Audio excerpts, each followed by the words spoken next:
Aku pamerkan mobil mewah dan rumah mewah yang aku beli cash di depan wajah mantan mertua dan mantan suami. Ku buat mereka menyesal setelah meninggalkanku saat aku sedang susah. Kini mereka sujud meminta kembali. Halo Bunda, selamat datang kembali ya. Semoga Bunda semuanya dalam keadaan sehat dan bahagia ya. Sebelum masuk ke ceritanya silahkan Bunda-Bunda semuanya absen terlebih dahulu ya. Bunda semuanya dari daerah mana saja yang sudah subscribe semoga rezekinya lancar ya. Hidupku tidak pernah benar-benar terasa mudah. Namaku Nadia, perempuan berusia 32 tahun yang pernah merasakan manisnya cinta sekaligus pahitnya pengkhianatan. Aku menikah dengan Fahri, seorang lelaki yang dulu kukira akan menjadi sandaran hidupku hingga akhir hayat. Aku masih ingat hari pernikahan kami yang sederhana namun penuh tawa. Aku yakin, dengan cinta, segalanya bisa dijalani. Aku tidak pernah membayangkan bahwa keyakinan itu suatu hari akan runtuh, bahkan hancur berkeping-keping di depan mataku sendiri. Kami tidak pernah bergelimang harta, tapi di tahun-tahun awal pernikahan, aku merasa cukup. Fahri membuka usaha kecil di bidang percetakan, sementara aku membantu sebisaku. Ketika pesanan banyak, aku ikut begadang menata dokumen, melayani pelanggan, bahkan sesekali mengantar pesanan dengan motorku yang sudah tua.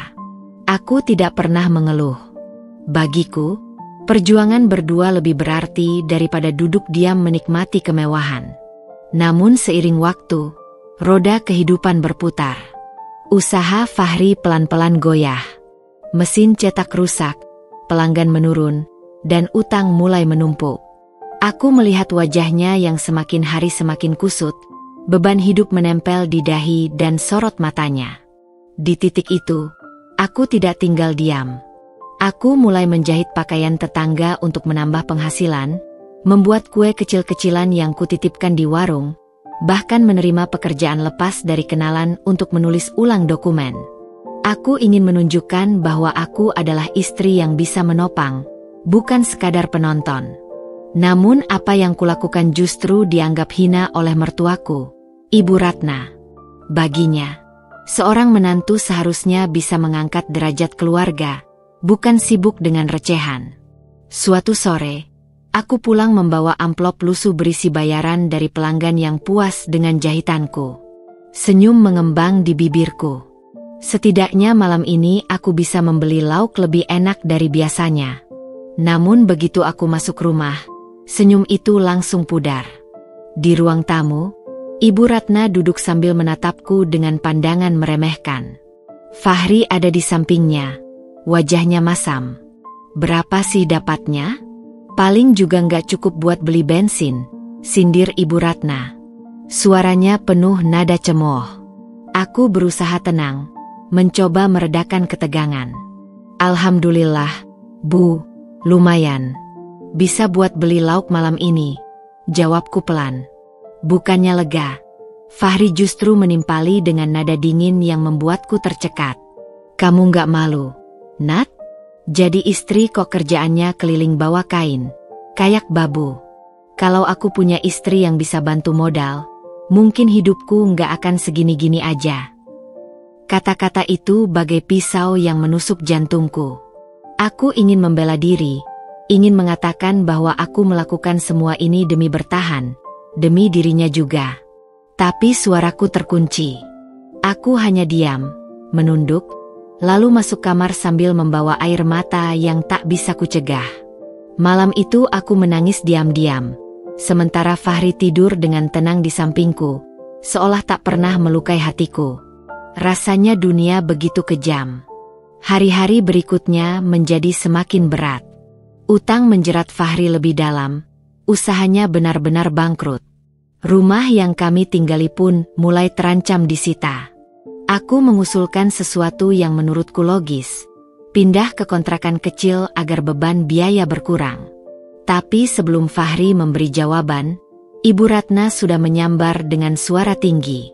Kalau nggak bisa bikin anakku kaya, buat apa kamu dipertahankan? Perempuan itu tugasnya bikin hidup suami lebih baik, bukan bikin makin sengsara." Ucapan itu membuatku hampir meledak. Aku sudah menahan begitu banyak, tapi dipermalukan begitu rasanya, seperti diinjak tanpa belas kasihan. Namun aku tetap memilih diam, menelan kata-kata pahit itu bulat-bulat, karena aku tidak ingin memperkeruh keadaan. Fahri yang kehilangan percaya diri mulai berubah. Ia jarang pulang, lebih sering menghabiskan waktu di luar rumah dengan alasan mencari peluang. Namun kabar yang kudengar dari tetangga membuat tubuhku lemas.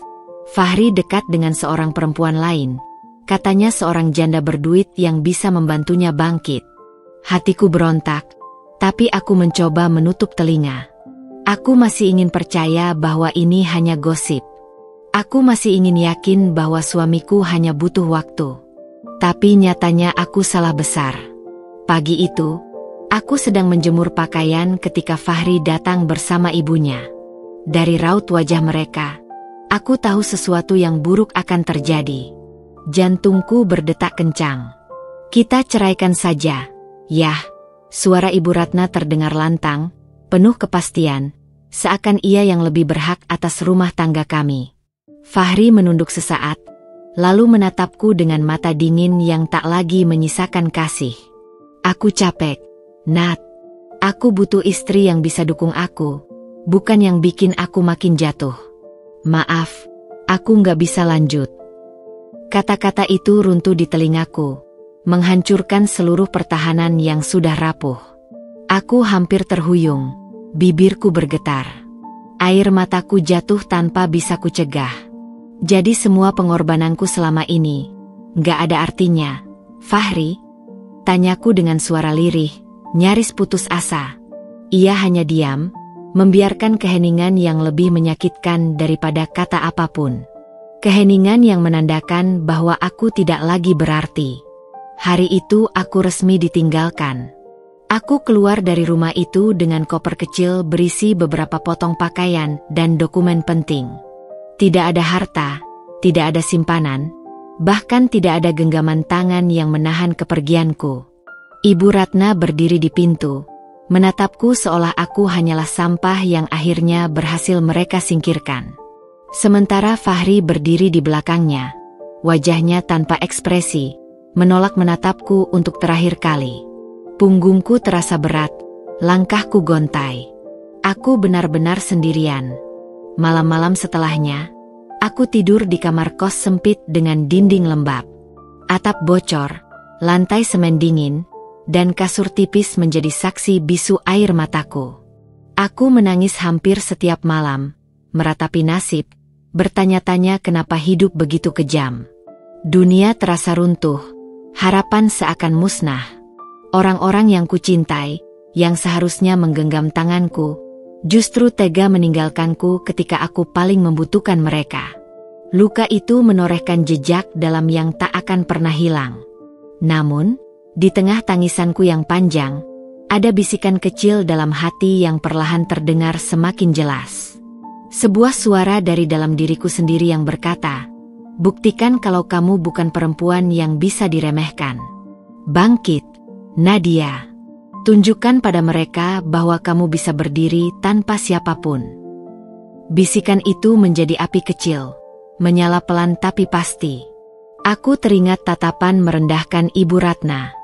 Dinginnya suara Fahri ketika menjatuhkan talak. Semua penghinaan yang kutelan bulat-bulat. Luka itu perih, tapi justru menjadi bahan bakar. Aku mulai sadar, aku tidak boleh selamanya terpuruk. Aku harus bangkit, bukan hanya untuk bertahan hidup, tapi juga untuk membuktikan sesuatu. Hari itu, di antara air mata dan dinding kos yang dingin, aku berjanji pada diriku sendiri. Suatu saat, mereka akan melihat siapa aku sebenarnya. Mereka yang kini merasa menang, akan menunduk dalam penyesalan. Dan ketika hari itu tiba, aku tidak akan lagi menjadi perempuan yang ditinggalkan, melainkan perempuan yang berdiri tegak dengan kepala terangkat. Aku tahu jalan itu tidak mudah. Aku tahu luka ini tidak akan cepat sembuh. Tapi tekadku sudah bulat. Aku tidak akan membiarkan air mataku sia-sia. Aku akan menjadikan luka ini sebagai senjata. Dan pada waktunya, mereka akan datang kembali, bukan sebagai orang yang mengangkatku, melainkan orang yang sujud meminta kembali setelah menyadari betapa salahnya mereka meninggalkanku. Hari-hari setelah perceraian itu berjalan seperti mimpi buruk yang tak pernah usai. Setiap kali aku membuka mata di kamar kos yang pengap dan lembab, aku merasa masih berada di dalam kegelapan. Dinding penuh bercak air, suara tetangga kos yang bercampur dengan deru kendaraan dari jalan besar, dan kasur tipis yang hampir tak menopang tubuhku menjadi saksi bisu tangisan yang seakan tak ada habisnya. Aku bangun dengan mata sembab, dada sesak, dan kepala berat. Kadang aku bertanya pada diri sendiri, apakah aku masih pantas melanjutkan hidup? Atau apakah dunia memang sudah selesai untukku? Aku tak lagi punya suami, tak lagi punya rumah yang bisa disebut tempat pulang, dan bahkan keluargaku sendiri tinggal jauh di kampung, dengan kondisi ekonomi yang tak jauh lebih baik. Aku tidak ingin mereka tahu betapa hancurnya aku. Aku tidak ingin membawa pulang rasa malu. Maka aku memilih diam, bertahan sendiri di kota besar yang rasanya semakin dingin dan asing. Pagi-pagi aku hanya duduk memeluk lutut di pojok kamar kos, mendengarkan perutku yang sering keroncongan. Uang di tanganku hampir habis. Beberapa kali aku hanya makan dengan nasi dan garam, atau mie instan yang kubagi jadi 2 kali makan. Aku masih menyimpan 1-2 helai baju bagus, yang dulu kupakai saat acara keluarga bersama Fahri. Setiap kali melihatnya, hatiku seperti ditusuk-tusuk. Baju itu kini hanya tergantung tak berarti, menjadi pengingat pahit bahwa kebahagiaan bisa hilang begitu cepat. Di tengah keterpurukan itu, ada satu hal yang membuatku masih bisa berdiri, jahitan. Mesin jahit tua yang dulu kubeli dari hasil menabung diam-diam masih setia menemaniku. Aku membawanya ke kamar kos, meski tempatnya sempit. Setiap kali aku menginjak pedal mesin itu, suara tek-tek-tek seakan menjadi obat penenang untuk jiwa yang koyak. Beberapa tetangga kos mulai tahu aku bisa menjahit, dan perlahan mereka datang membawa pakaian yang robek atau ingin diubah. Upahnya kecil, tapi cukup untuk sekadar makan sehari.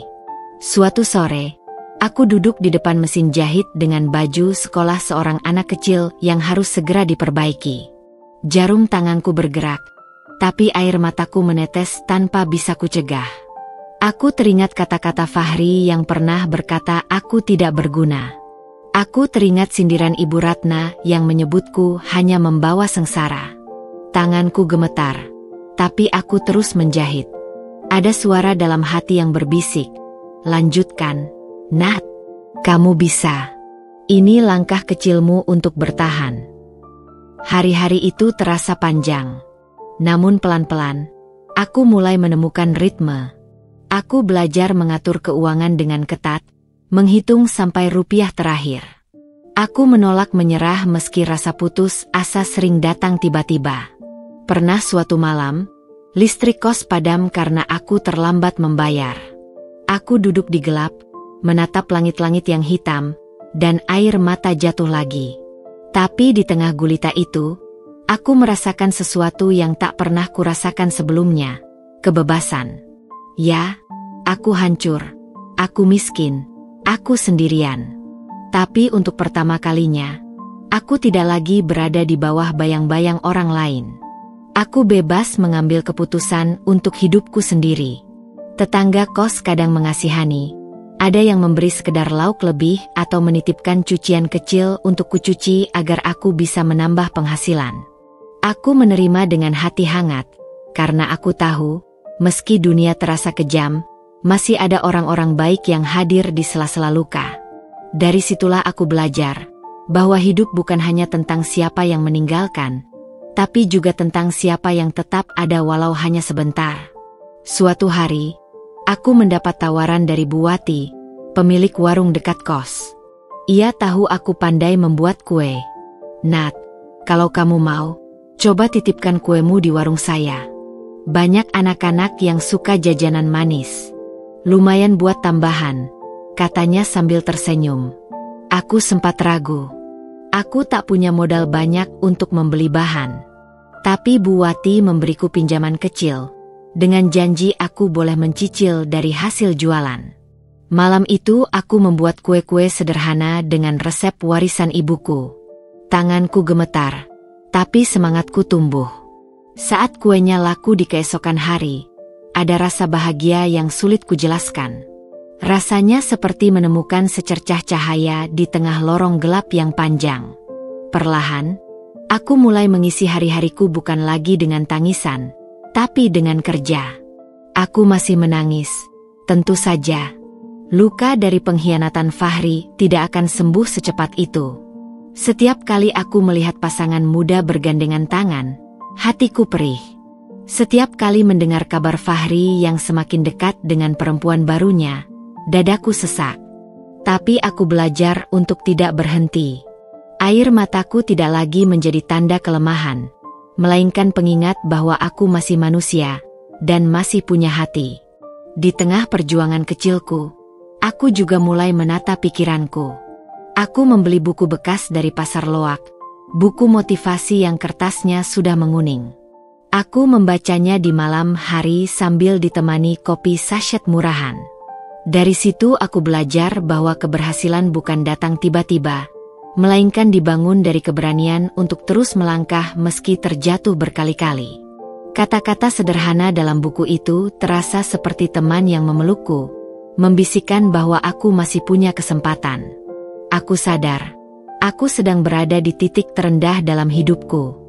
Tapi justru di titik terendah itulah, akar kekuatanku mulai tumbuh.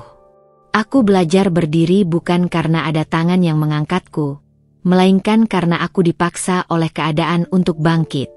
Luka itu masih ada, tapi di balik luka, ada tekad baru yang perlahan terbentuk. Malam itu, setelah selesai menjahit pesanan seorang tetangga, aku duduk di kursi kayu kecil sambil menatap langit dari jendela kos yang berdebu. Bintang tidak terlalu jelas, tapi aku tahu di atas sana, langit luas terbentang. Aku menarik napas panjang, merasakan udara malam yang lembab masuk ke paru-paruku. Dalam hati aku berkata, aku akan bertahan. Aku akan tumbuh dari runtuh. Aku akan membuktikan pada mereka, dan pada diriku sendiri, bahwa aku bukan perempuan lemah yang bisa dibuang begitu saja. Aku menutup mata, dan untuk pertama kalinya sejak ditinggalkan, aku bisa tidur tanpa tangisan. Luka itu masih ada, tapi aku mulai menemukan kekuatan dari dalam diriku. Dan aku tahu, perjalanan panjangku baru saja dimulai. Pagi itu udara terasa berbeda. Matahari menyelinap malu-malu di balik gumpalan awan, sementara suara ayam dari kejauhan bercampur dengan riuh kendaraan di jalan raya. Aku bangun lebih awal dari biasanya, bukan karena tidurku nyenyak, melainkan karena semalam aku hampir tak bisa memejamkan mata. Ada rasa gelisah sekaligus harapan yang berputar-putar di dalam dadaku. Beberapa hari terakhir, pesanan jahitan dari tetangga kos lumayan ramai. Seragam anak sekolah, celana yang robek, hingga daster yang perlu dipendekkan. Memang hasilnya tidak banyak, tapi cukup untuk membuatku bisa makan dengan sedikit lebih layak. Ditambah lagi kue titipan di warung Bu Wati yang mulai punya pembeli tetap, aku merasa ada sedikit celah terbuka di tengah kesempitan. Namun di sisi lain, ketakutan juga masih menghantuiku. Aku sering bertanya-tanya, apakah semua ini akan cukup? Apakah aku benar-benar bisa bertahan hanya dengan jahitan kecil dan kue sederhana? Rasa cemas itu seperti bayangan yang mengikuti kemanapun aku pergi. Hari itu aku membawa beberapa kue ke warung Bu Wati. Warungnya kecil, berdinding kayu, dengan aroma khas kopi dan gorengan yang selalu membuatku merasa hangat. Saat aku menata kue di etalase kaca, seorang ibu muda datang sambil menggandeng anaknya. Bocah kecil itu langsung menunjuk ke arah kue yang kubuat. "Ma, aku mau yang itu," katanya dengan mata berbinar. Senyumku merekah tanpa sadar. Sang ibu pun membeli 2 potong kue. Saat menerima uang pembayaran, aku merasa hatiku ikut mengembang. Sesuatu yang sederhana, tapi memberi arti begitu besar. Aku baru menyadari Ada rasa bahagia yang tidak lagi kuukur dari banyaknya uang, melainkan dari kenyataan bahwa ada orang lain yang menghargai hasil tanganku. Kuemu enak, Nat, kata Bu Wati sambil menepuk pundakku. Orang-orang mulai cari-cari. Kalau kamu konsisten, insya Allah bisa berkembang. Jangan ragu, ya, kamu punya bakat. Kalimat itu membuat dadaku hangat. Sudah lama aku tidak mendengar pujian tulus dari siapapun. Selama ini yang kuterima hanya cacian, hinaan, dan penolakan. Rasanya seperti setetes air segar di tanah yang tandus. Sore harinya, saat aku kembali ke kos, ada kejadian kecil yang tidak kusangka. Seorang perempuan parubaya, Bu Lilis, tetangga kos yang jarang berbicara denganku, mengetuk pintu kamar. Ia membawa beberapa potong kain. Nat, bisa nggak kamu bikinin gamis sederhana buat saya? Nggak usah ribet, yang penting rapi. Saya dengar kamu jago menjahit, ujarnya. Aku tertegun. Membuat gamis dari awal jelas berbeda dengan sekadar memperbaiki pakaian. Tapi aku tidak ingin mengecewakan. Aku mengangguk pelan. Insya Allah bisa, Bu. Saya coba dulu. Malam itu aku bekerja dengan penuh ketelitian. Tanganku gemetar saat menggunting kain, takut salah. Berkali-kali aku berhenti, menarik napas panjang, mencoba menenangkan diri. Aku ingat bagaimana dulu, di masa pernikahan, aku sering menjahit baju sederhana untukku sendiri. Meski tidak sempurna, aku melakukannya dengan cinta. Kini aku harus melakukannya dengan penuh keyakinan. Bukan sekadar bertahan, tapi juga untuk membuktikan sesuatu pada diriku sendiri. Butuh 3 hari bagiku untuk menyelesaikan gamis itu. Saat kuserahkan ke Bu Lilis, jantungku berdetak kencang. Aku takut ia kecewa, takut ia menganggap hasil kerjaku buruk. Tapi ketika ia mencoba mengenakannya, wajahnya tersenyum puas. Bagus sekali, Nat, rapi. Kamu berbakat. Saya akan cerita ke teman-teman pengajian. Siapa tahu mereka juga mau pesan. Aku hampir tidak percaya dengan telingaku. Kata-kata itu seperti cahaya yang menyusup lewat celah pintu kamar gelapku.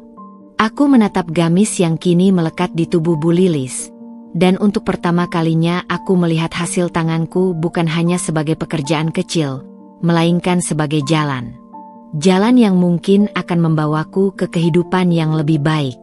Sejak hari itu, hidupku perlahan berubah ritmenya. Pesanan jahitan bertambah, tidak hanya dari tetangga kos, tapi juga dari kenalan Bu Lilis. Aku mulai sibuk hingga larut malam, menginjak pedal mesin jahit dengan semangat baru. Kue-kueku juga semakin laris di warung Bu Wati. Terkadang aku kewalahan, tapi di balik lelah itu, ada rasa puas yang sulit digantikan.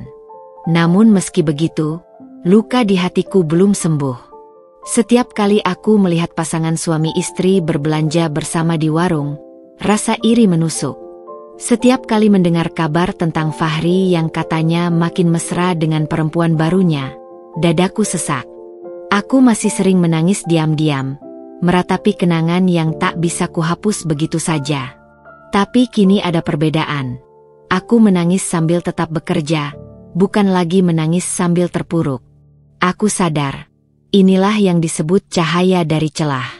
Bukan cahaya besar yang langsung menyinari seluruh jalan, tapi secercah yang menuntunku untuk melangkah. Mungkin jalanku masih panjang, mungkin aku masih akan jatuh berkali-kali. Tapi aku tahu, aku sedang berjalan menuju sesuatu. Malam itu, setelah selesai menjahit pesanan terakhir, aku duduk di kursi kayu kecil, menatap mesin jahit tua yang setia menemaniku. Tanganku menyentuh permukaannya yang penuh goresan, seolah berterima kasih. Aku berbisik pelan pada diriku sendiri, teruslah berjalan. Nat, kamu sudah memulai. Jangan berhenti sekarang. Dan dengan bisikan itu, aku tidur dengan hati yang sedikit lebih ringan. Luka masih ada, tapi kini aku punya pegangan. Secercah cahaya yang kutemukan dari celah kecil dalam hidupku. Hari-hari yang kujalani belakangan terasa seperti perjalanan di jalan sempit yang penuh lubang. Tapi mulai ada cahaya kecil di ujungnya. Pesanan jahitan semakin ramai. Kue-kue yang kutitipkan di warung makin banyak dibeli. Bahkan beberapa ibu-ibu pengajian mulai datang kepadaku untuk memesan gamis atau baju sederhana. Aku mulai bisa menabung meski jumlahnya sangat kecil.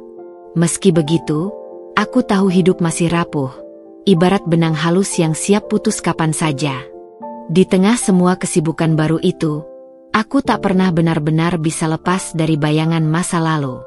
Nama Fahri, wajahnya, juga tatapan sinis Ibu Ratna, seakan masih terpatri dalam ingatanku.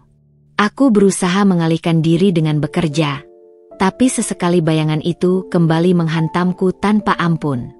Terlebih ketika kabar tentang mereka tak bisa kuhindari. Aku mendengarnya pertama kali dari bisikan seorang tetangga kos. Kamu tahu? Fahri sekarang makin mapan. Usahanya berkembang. Katanya dia sering terlihat jalan sama istrinya yang baru. Cantik banget. Mereka kelihatan bahagia. Perkataan itu menusukku seperti pisau. Aku tersenyum tipis, seolah tidak peduli. Tapi begitu sampai di kamar kos, tubuhku gemetar. Tangisku pecah, bukan karena aku masih mencintainya, tapi karena rasa sakit itu kembali seperti luka lama yang disobek paksa. Namun yang membuatku benar-benar marah adalah ketika suatu siang aku pulang dari warung, membawa nampan kosong bekas kue, dan melihat dua sosok yang tak asing berdiri di ujung gang. Jantungku berhenti sejenak. Itu Fahri, bersama istrinya yang baru. Mereka baru keluar dari mobil hitam mengilap, tertawa seolah dunia hanya milik mereka berdua. Aku terpaku, kaki ini seakan membeku di tanah. Rasa panas menjalar dari dada ke seluruh tubuh. Aku ingin berlari, ingin sembunyi, tapi tubuhku tak bisa bergerak. Lalu, seolah semesta ingin mempermainkanku, pandangan Fahri bertemu dengan mataku. Ada sepersekian detik hening, lalu ia tersenyum tipis, bukan senyum ramah, melainkan senyum penuh ejekan. Dan yang lebih menyakitkan, tangan istrinya menggandeng lengannya erat, seakan ingin menunjukkan sesuatu padaku. Lihat, aku lebih baik darimu. Dia sekarang milikku, bukan lagi milikmu. Aku menelan ludah, berusaha menahan air mata yang sudah menggenang. Dengan langkah cepat aku berbalik, masuk ke gang sempit, lalu berlari kecil menuju kamar kosku. Begitu pintu tertutup, tubuhku ambruk. Aku menangis terseduh-seduh, menggigit kain bantal agar suara tangisku tidak terdengar tetangga. Hatiku perih, dadaku sesak. Semua luka lama kembali menganga. Malam itu aku tidak bisa tidur. Setiap kali memejamkan mata, wajah Fahri muncul. Kata-katanya dulu terngiang-ngiang. Kamu perempuan gagal, tidak bisa jadi istri yang baik. Aku berhak dapat yang lebih dari kamu. Ingatan itu membuatku meremas sprei hingga kusut. Aku menatap mesin jahitku, lalu berbisik lirih. Aku akan buktikan, Fahri. Aku bukan perempuan gagal. Aku akan tunjukkan, suatu hari nanti kamu akan menyesal. Sejak malam itu, ada api kecil yang menyala di dalam diriku. Api yang lahir dari luka, dari rasa sakit, dari amarah yang kutahan terlalu lama. Aku mulai bekerja lebih keras dari sebelumnya. Pesanan yang datang kuterima semua, meski tubuhku sering lelah luar biasa. Aku belajar mencari resep baru untuk kue, mencoba berinovasi agar daganganku makin laris. Aku membaca buku-buku bekas yang kubeli di pasar loak, tentang usaha kecil, tentang motivasi, tentang perempuan yang bangkit dari keterpurukan. Setiap kalimat yang kubaca terasa seperti bahan bakar yang menambah kobaran api di dalam dadaku. Namun hidup tidak pernah membiarkanku berjalan mulus begitu saja. Tak lama setelah pertemuan tak sengaja itu, Ibu Ratna, mantan mertuaku, muncul di warung Bu Wati. Aku hampir tidak percaya melihatnya. Wajahnya masih sama, dengan tatapan tajam yang dulu sering membuatku merasa kecil dan hina. "Oh, jadi ini kerjaan kamu sekarang, Nat?" Suaranya meluncur dengan nada penuh sinis ketika melihat kue-kue yang kutata. Aku hanya bisa terdiam. Jantungku berdegup kencang. Orang-orang di warung mulai menoleh, menatap kami. Pantas saja dulu nggak bisa bahagiain Fahri. Boro-boro mikirin rumah tangga. Jualan kue begini aja udah bangga banget, ya. Kata-kata itu menusukku dalam-dalam. Tapi kali ini, aku tidak menangis. Ada sesuatu yang berbeda. Aku hanya tersenyum tipis, menahan gejolak dalam hati. Setiap orang punya jalannya sendiri. Bu, jawabku pelan. Ibu Ratna mendengus. Jalan? Jalan apa? Fahri sekarang sukses. Istrinya cantik, pintar, dan bisa bikin dia bangga. Kamu? Hidup di kos sempit, jualan kue murahan. Coba lihat diri kamu. Nat, kamu itu aib. Aku hampir tak bisa menahan diri. Tanganku gemetar, bukan karena takut, tapi karena amarah yang mendidih. Namun aku tahu, meladeni beliau hanya akan membuatku terlihat sama rendahnya. Maka aku menghela napas, mengumpulkan sisa-sisa kesabaran. Terima kasih atas masukannya, Bu. Saya akan ingat kata-kata Ibu, kataku lirih. Dengan wajah penuh cemooh, Ibu Ratna meninggalkanku. Orang-orang yang melihat hanya terdiam. Sebagian menunduk seakan merasa iba. Aku menatap kue-kueku, lalu menatap kedua tanganku. Ya, tanganku memang belum menghasilkan apa-apa yang besar, tapi aku tahu ini adalah awal. Dan ejekan itu, alih-alih membuatku jatuh, justru semakin menyalakan api di dalam dadaku. Sepulang dari warung, aku bekerja tanpa henti. Malam itu, jarum mesin jahit terus bergerak hingga subuh. Suara tek-tek-tek mengisi kamar kos yang pengap. Tanganku lelah, punggungku sakit, tapi hatiku membara. Setiap tusukan jarum rasanya seperti sumpah yang kuikat pada diriku sendiri. Aku tidak akan lagi terpuruk. Aku akan membuktikan pada Fahri, pada Ibu Ratna, dan pada dunia, bahwa aku bisa berdiri dengan caraku sendiri. Dan sejak saat itu, hidupku tidak lagi sekadar tentang bertahan. Hidupku menjadi tentang melawan. Melawan rasa sakit, melawan hinaan, melawan masa lalu. Api itu sudah menyala, dan aku tahu, suatu hari nanti, api ini akan membakar semua keraguan yang pernah mereka tanamkan dalam diriku. Sejak malam itu, sejak api di dadaku benar-benar menyala, hari-hariku berubah drastis. Tidak ada lagi waktu untuk bermalas-malasan. Tidak ada lagi tangisan panjang sambil memandangi langit-langit kamar. Aku bekerja lebih keras dari sebelumnya. Bahkan tubuhku sendiri seringkali protes. Tapi hatiku menolak berhenti. Aku tahu, inilah satu-satunya jalan untuk keluar dari lubang gelap yang selama ini menelanku. Pagi-pagi buta aku sudah bangun, menyiapkan adonan kue sambil menahan kantuk. Aroma mentega, gula, dan vanili bercampur memenuhi kamar kosku yang sempit. Kompor gas mungil menyala hampir setiap saat, membuat ruangan pengap dan panas. Tapi aku tidak peduli.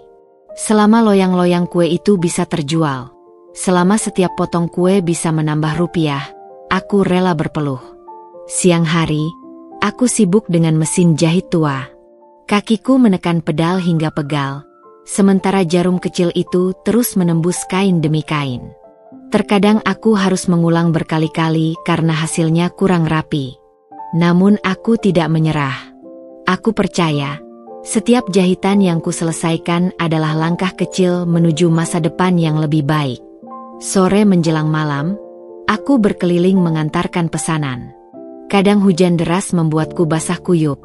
Kadang terik matahari membuat kulitku perih. Pernah suatu kali aku hampir terjatuh karena sandal bututku putus di jalan berlumpur. Sementara di tanganku ada bungkusan kue untuk pelanggan. Dengan tubuh belepotan lumpur, aku tetap mengetuk pintu rumah pemesan. Tersenyum meski hatiku ingin menangis. Saat mereka menerimanya dengan puas, lelahku terbayar sejenak. Namun tidak semua berjalan mulus. Ada hari-hari di mana kueku tidak laku. Aku membawa pulang loyang yang masih penuh, lalu duduk termenung sambil menatapnya. Hatiku hancur setiap kali menghitung kerugian. Pernah juga jahitanku dikembalikan karena dianggap kurang sesuai pesanan. "Nat, ini kurang rapi. Tolong dibenerin lagi." "Ya," kata seorang pelanggan. Aku hanya bisa mengangguk, meski hatiku perih, lalu bekerja lembur untuk memperbaikinya. Di titik-titik itulah aku sering merasa ingin menyerah. Tubuhku lelah, pikiranku kusut, air mataku jatuh tanpa bisa kutahan. Pernah suatu malam, aku menunduk di depan mesin jahit, lalu menangis hingga bahuku terguncang. Aku berkata lirih pada diriku sendiri, kenapa harus aku yang melalui semua ini? Kenapa mereka bisa hidup bahagia sementara aku harus berjuang setengah mati? Namun setiap kali rasa putus asa datang, ada sesuatu yang selalu menahanku untuk berhenti. Ingatan tentang wajah sinis Ibu Ratna, tentang senyum ejek Fahri, tentang penghinaan yang menempel di telingaku. Ingatan itu berubah menjadi cambuk. Tidak, aku tidak boleh menyerah. Kalau aku menyerah sekarang, aku akan membuktikan bahwa mereka benar. Dan aku tidak akan pernah membiarkan itu terjadi. Maka aku bangkit lagi. Air mataku kugunakan sebagai bahan bakar. Luka yang membekas di hatiku kujadikan alasan untuk terus melangkah. Aku mulai belajar lebih banyak. Dari Bu Wati, aku belajar cara mengatur uang dagangan agar tidak habis percuma. Dari Bu Lilis, aku belajar teknik menjahit yang lebih rapi. Aku bahkan memberanikan diri untuk bertanya pada tukang jahit besar di pasar. Meski seringkali aku hanya dipandang sebelah mata. Aku tidak peduli. Setiap ilmu baru adalah senjata untukku. Hari-hari berat terus kujalani. Kadang aku harus memilih antara makan layak atau membeli bahan kue. Lebih sering aku memilih membeli bahan, lalu mengganjal perut dengan mie instan. Tubuhku kurus, wajahku pucat, tapi semangatku semakin kokoh. Aku tahu, setiap pengorbanan ini akan menjadi jejak yang kelak membawaku ke jalan keluar. Dan benar saja, sedikit demi sedikit hasilnya mulai terlihat. Pesanan kue semakin banyak, terutama saat ada acara syukuran atau pengajian. Jahitan yang dulu hanya sekadar permak, kini mulai berkembang menjadi pesanan baju dan gamis sederhana. Orang-orang mulai mempercayai hasil tanganku. Uang yang kutabung perlahan bertambah, meski belum seberapa. Tapi perjalanan itu penuh air mata. Setiap rupiah yang kuterima, setiap senyum pelanggan, semuanya terbayar dengan keringat dan penderitaan. Tidak ada yang instan. Aku benar-benar merasakan arti dari perjuangan. Malam-malamku tidak lagi sepi. Mesin jahit berdengung hampir setiap hari hingga larut. Tanganku kapalan karena gunting dan jarum, punggungku sering sakit karena duduk terlalu lama, mataku perih karena menahan kantuk. Kadang aku jatuh tertidur di kursi kayu dengan kain masih di pangkuan. Tapi saat pagi datang, aku kembali berdiri, mengulang siklus itu lagi dan lagi. Ada satu malam yang tidak pernah kulupakan. Saat itu aku sedang menjahit pesanan gamis dalam jumlah banyak untuk acara keluarga salah satu pelanggan. Tiba-tiba listrik mati. Kamar kosku gelap gulita. Hanya ada suara hujan deras di luar. Aku panik. Tenggat waktu tinggal 2 hari lagi. Dengan tangan gemetar, aku menyalakan lilin kecil, lalu melanjutkan jahitan dalam cahaya temaram. Air mata menetes tanpa kusadari. Aku lelah. Aku takut gagal, tapi aku tetap menjahit hingga jarum menusuk jariku. Darah mengalir sedikit, bercampur dengan kain putih yang sedang kukerjakan. Aku berhenti sejenak, menatap darah itu, lalu berbisik, inilah harga dari perjuanganmu, Nat. Jangan berhenti. Sedikit lagi. Dan aku benar-benar menyelesaikannya. Saat pelanggan mengambil pesanan dan tersenyum puas, semua lelahku terbayar. Aku pulang ke kamar kos, menatap jariku yang masih perih, lalu tersenyum. Ini baru permulaan, kataku pada diri sendiri. Aku mulai menyadari satu hal.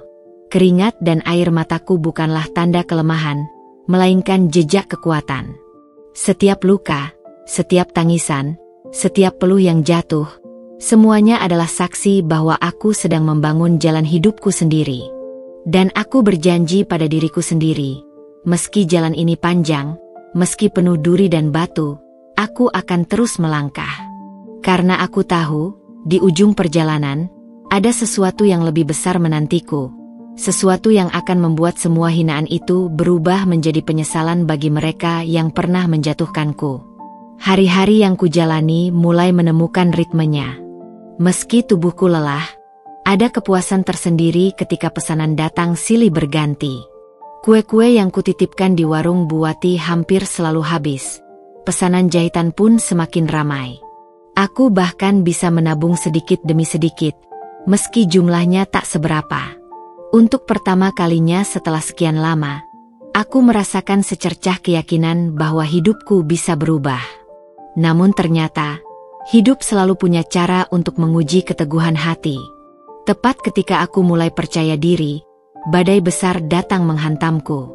Semua berawal dari sebuah pagi yang tampak biasa. Aku sedang menata kue di warung Bu Wati, ketika seorang ibu menatap kueku dengan wajah ragu.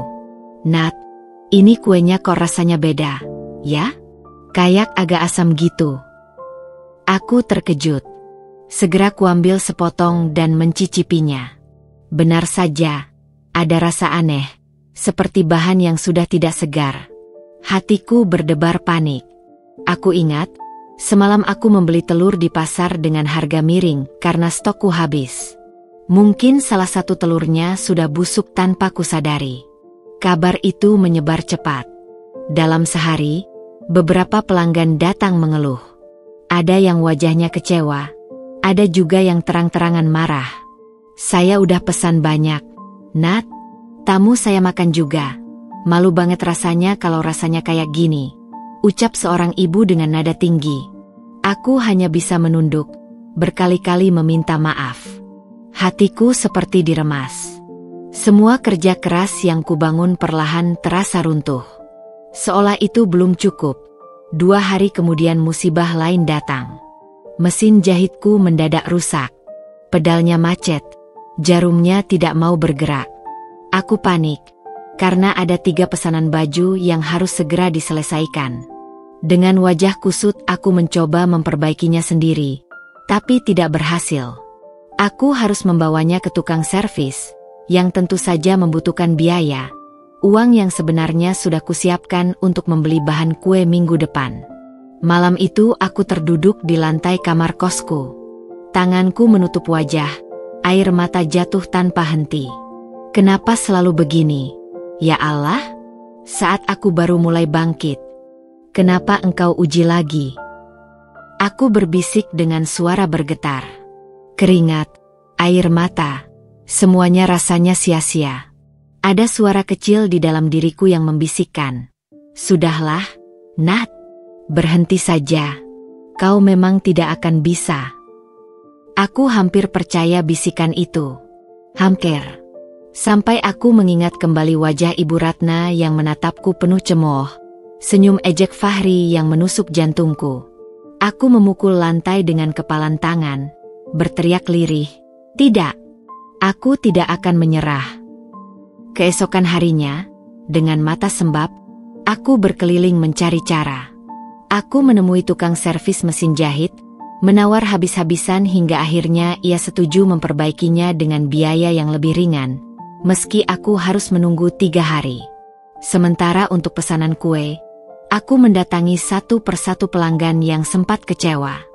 Aku menunduk, meminta maaf dengan tulus, bahkan menawarkan untuk mengganti pesanan mereka tanpa biaya tambahan. Beberapa marah, beberapa menolak, tapi sebagian tersentuh dengan ketulusanku. "Ya sudah, Nat, aku tahu kamu gak sengaja. Lain kali hati-hati, ya." Hari-hari itu terasa seperti neraka kecil.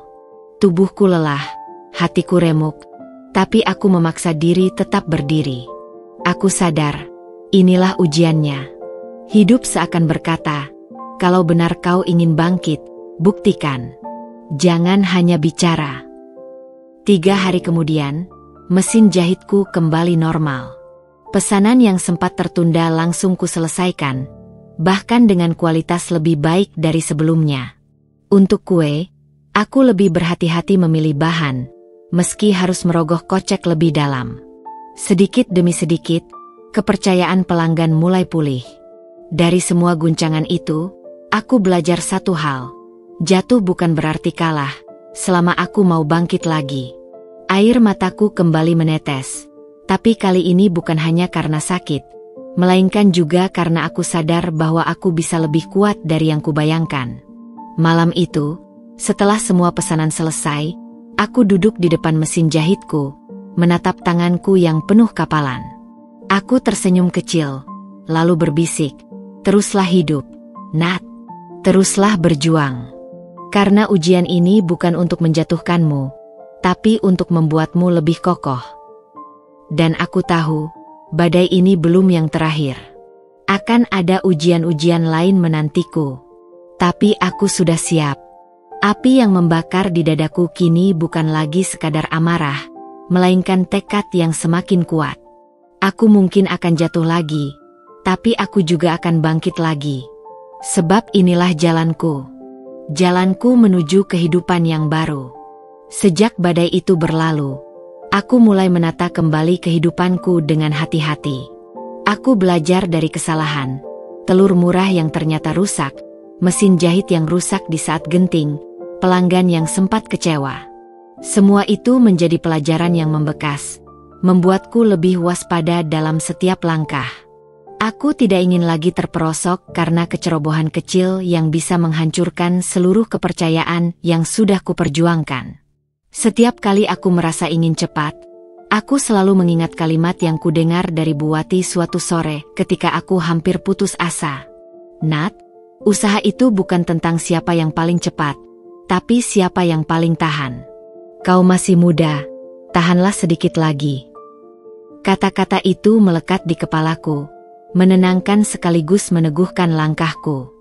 Hari-hariku kembali dipenuhi kesibukan.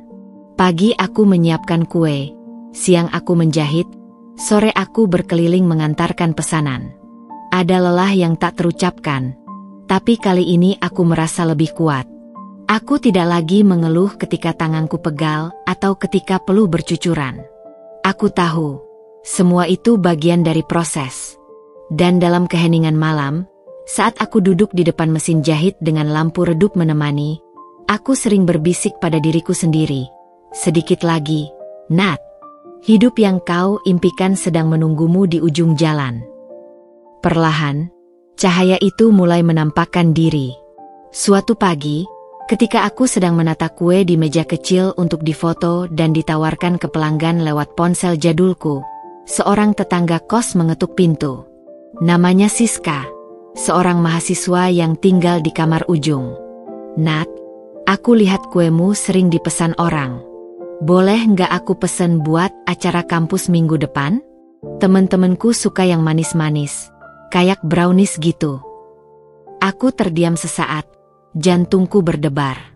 Pesanan itu jumlahnya tidak sedikit, lebih dari 50 potong brownies.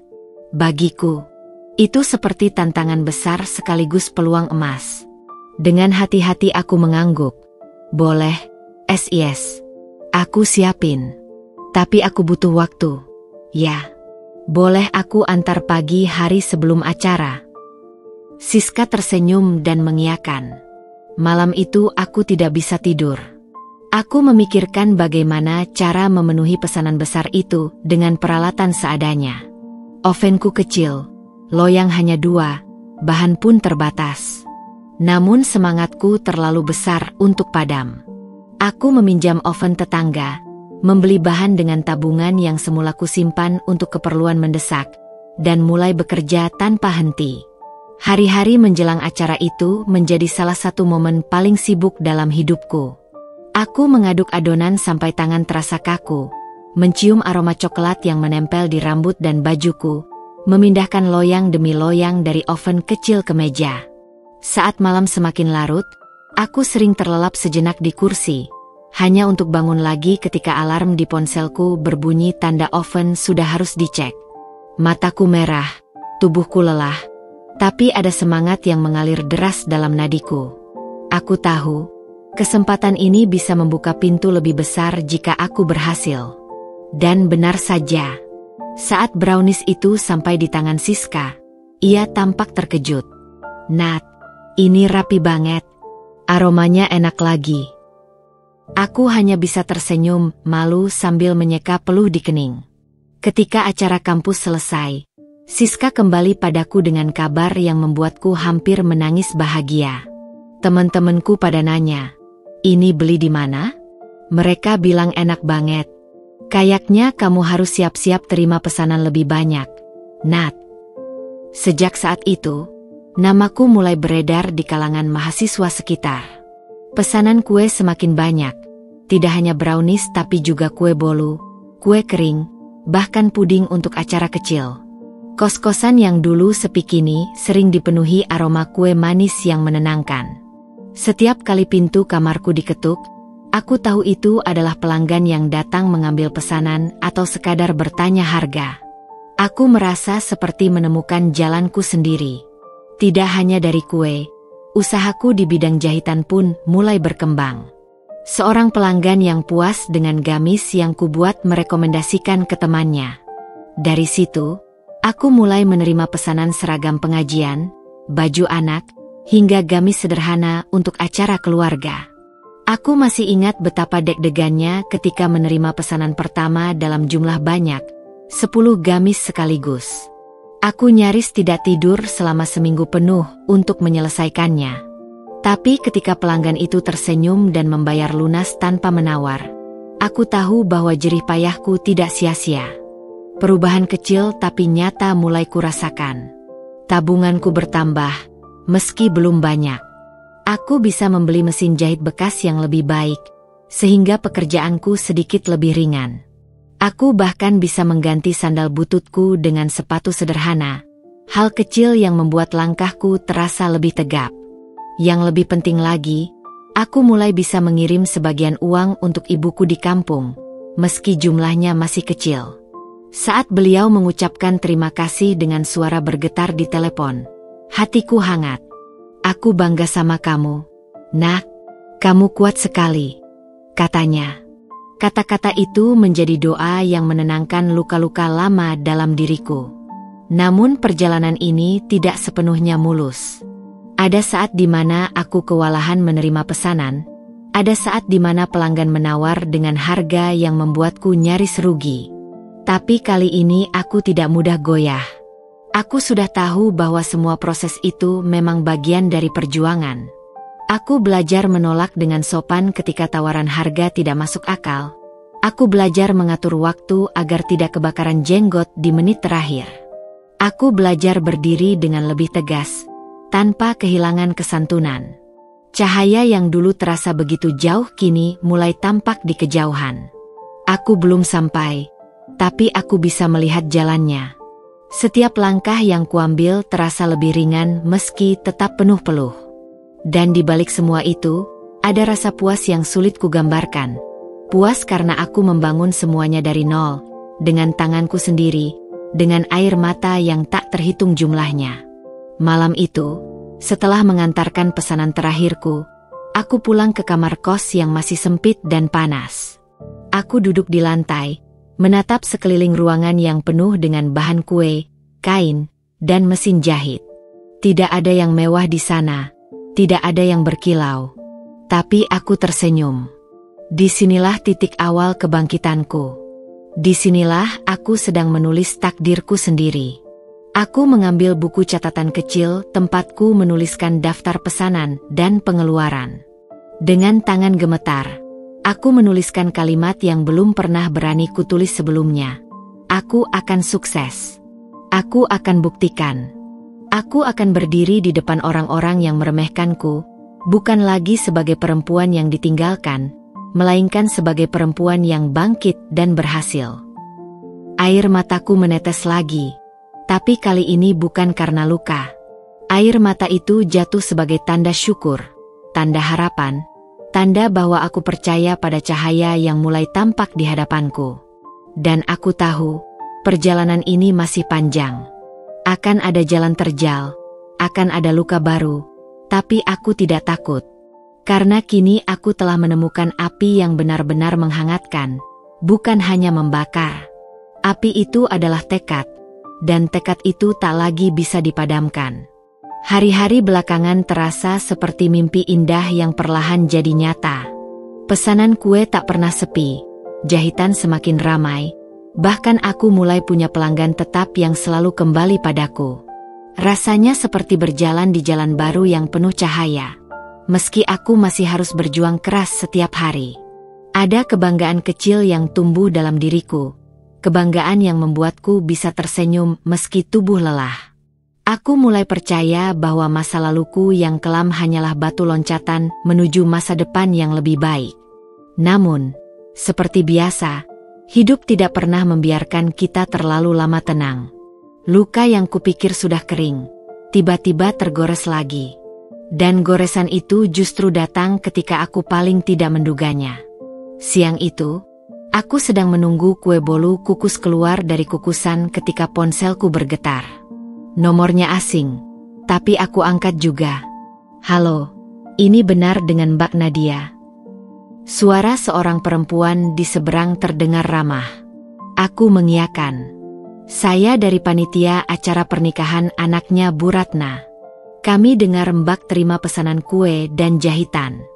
Apa Mbak bisa membantu kami untuk membuat hampers kecil-kecilan? Aku tercekat. Nama itu, Bu Ratna. Aku mengenalnya terlalu baik. Mantan mertuaku, orang yang dulu dengan lantang mengusirku dari rumahnya tanpa sedikit pun rasa iba.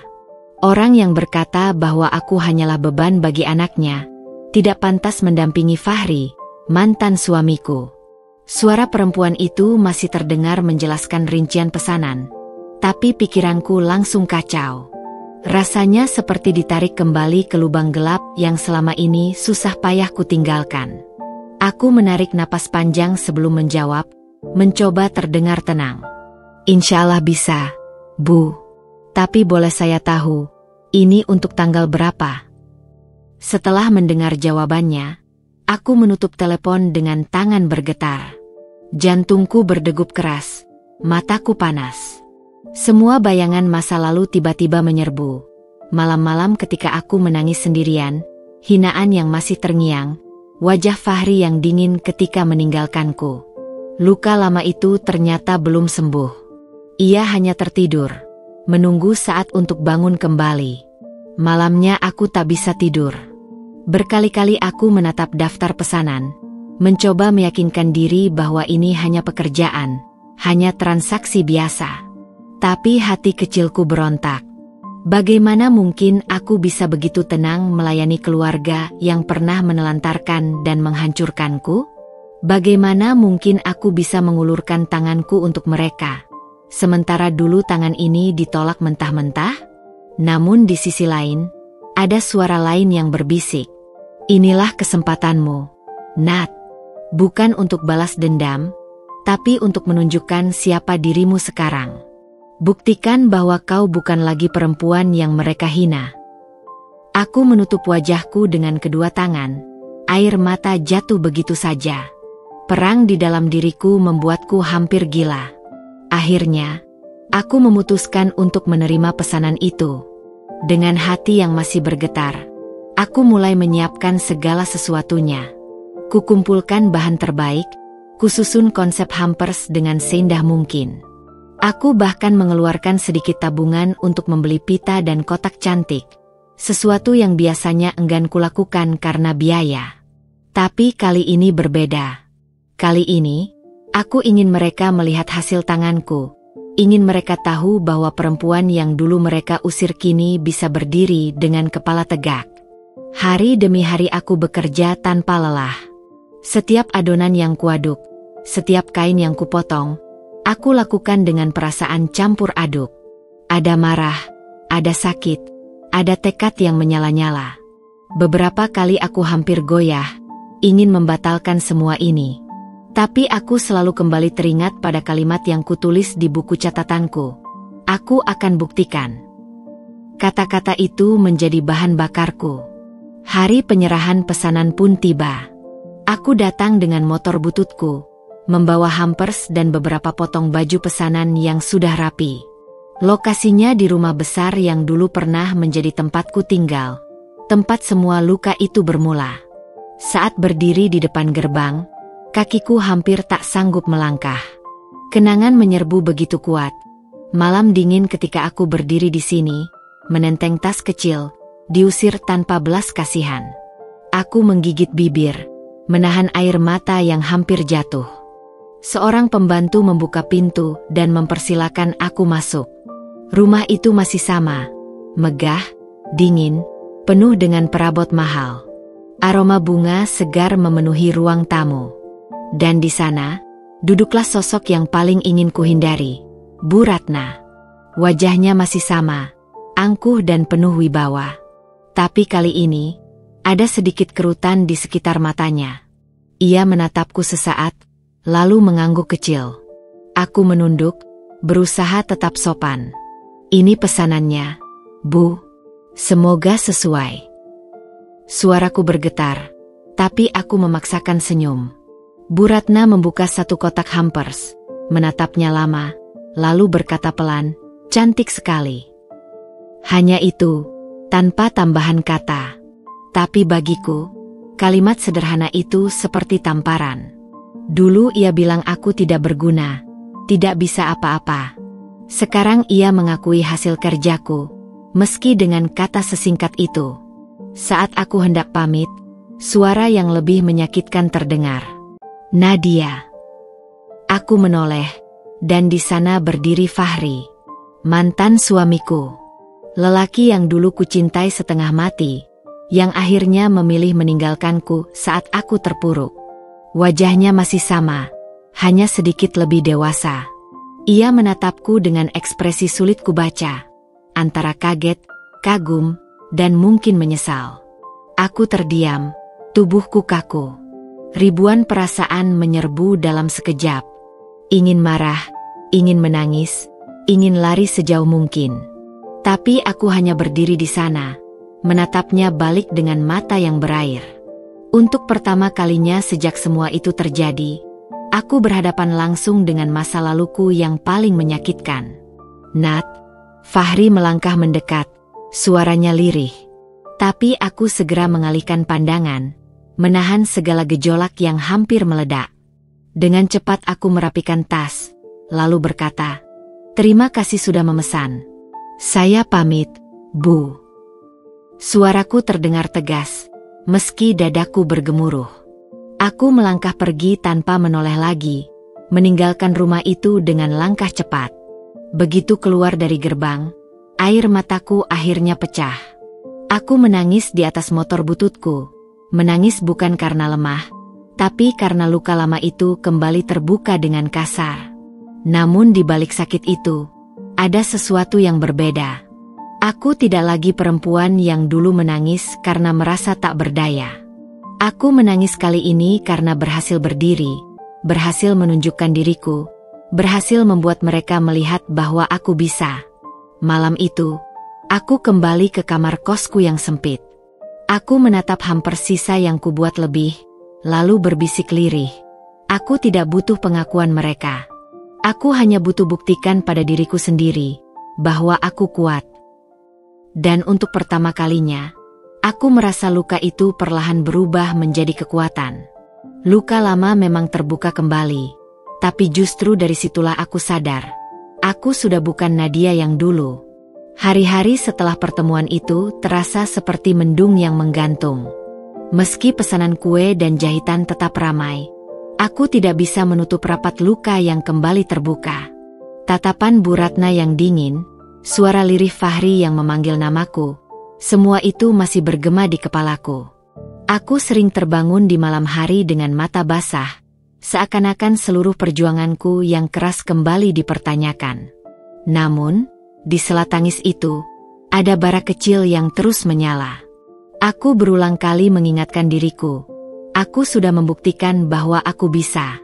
Mereka boleh melihatku atau tidak, boleh menyesal atau tidak, tapi aku tidak akan kembali menjadi perempuan yang dulu ditinggalkan tanpa daya.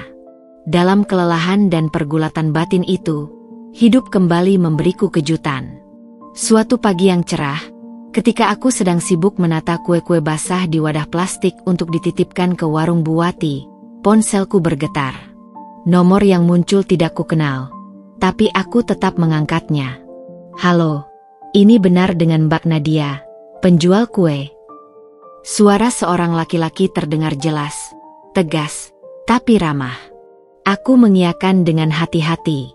Saya Dimas, pengelola sebuah kafe kecil di dekat kampus.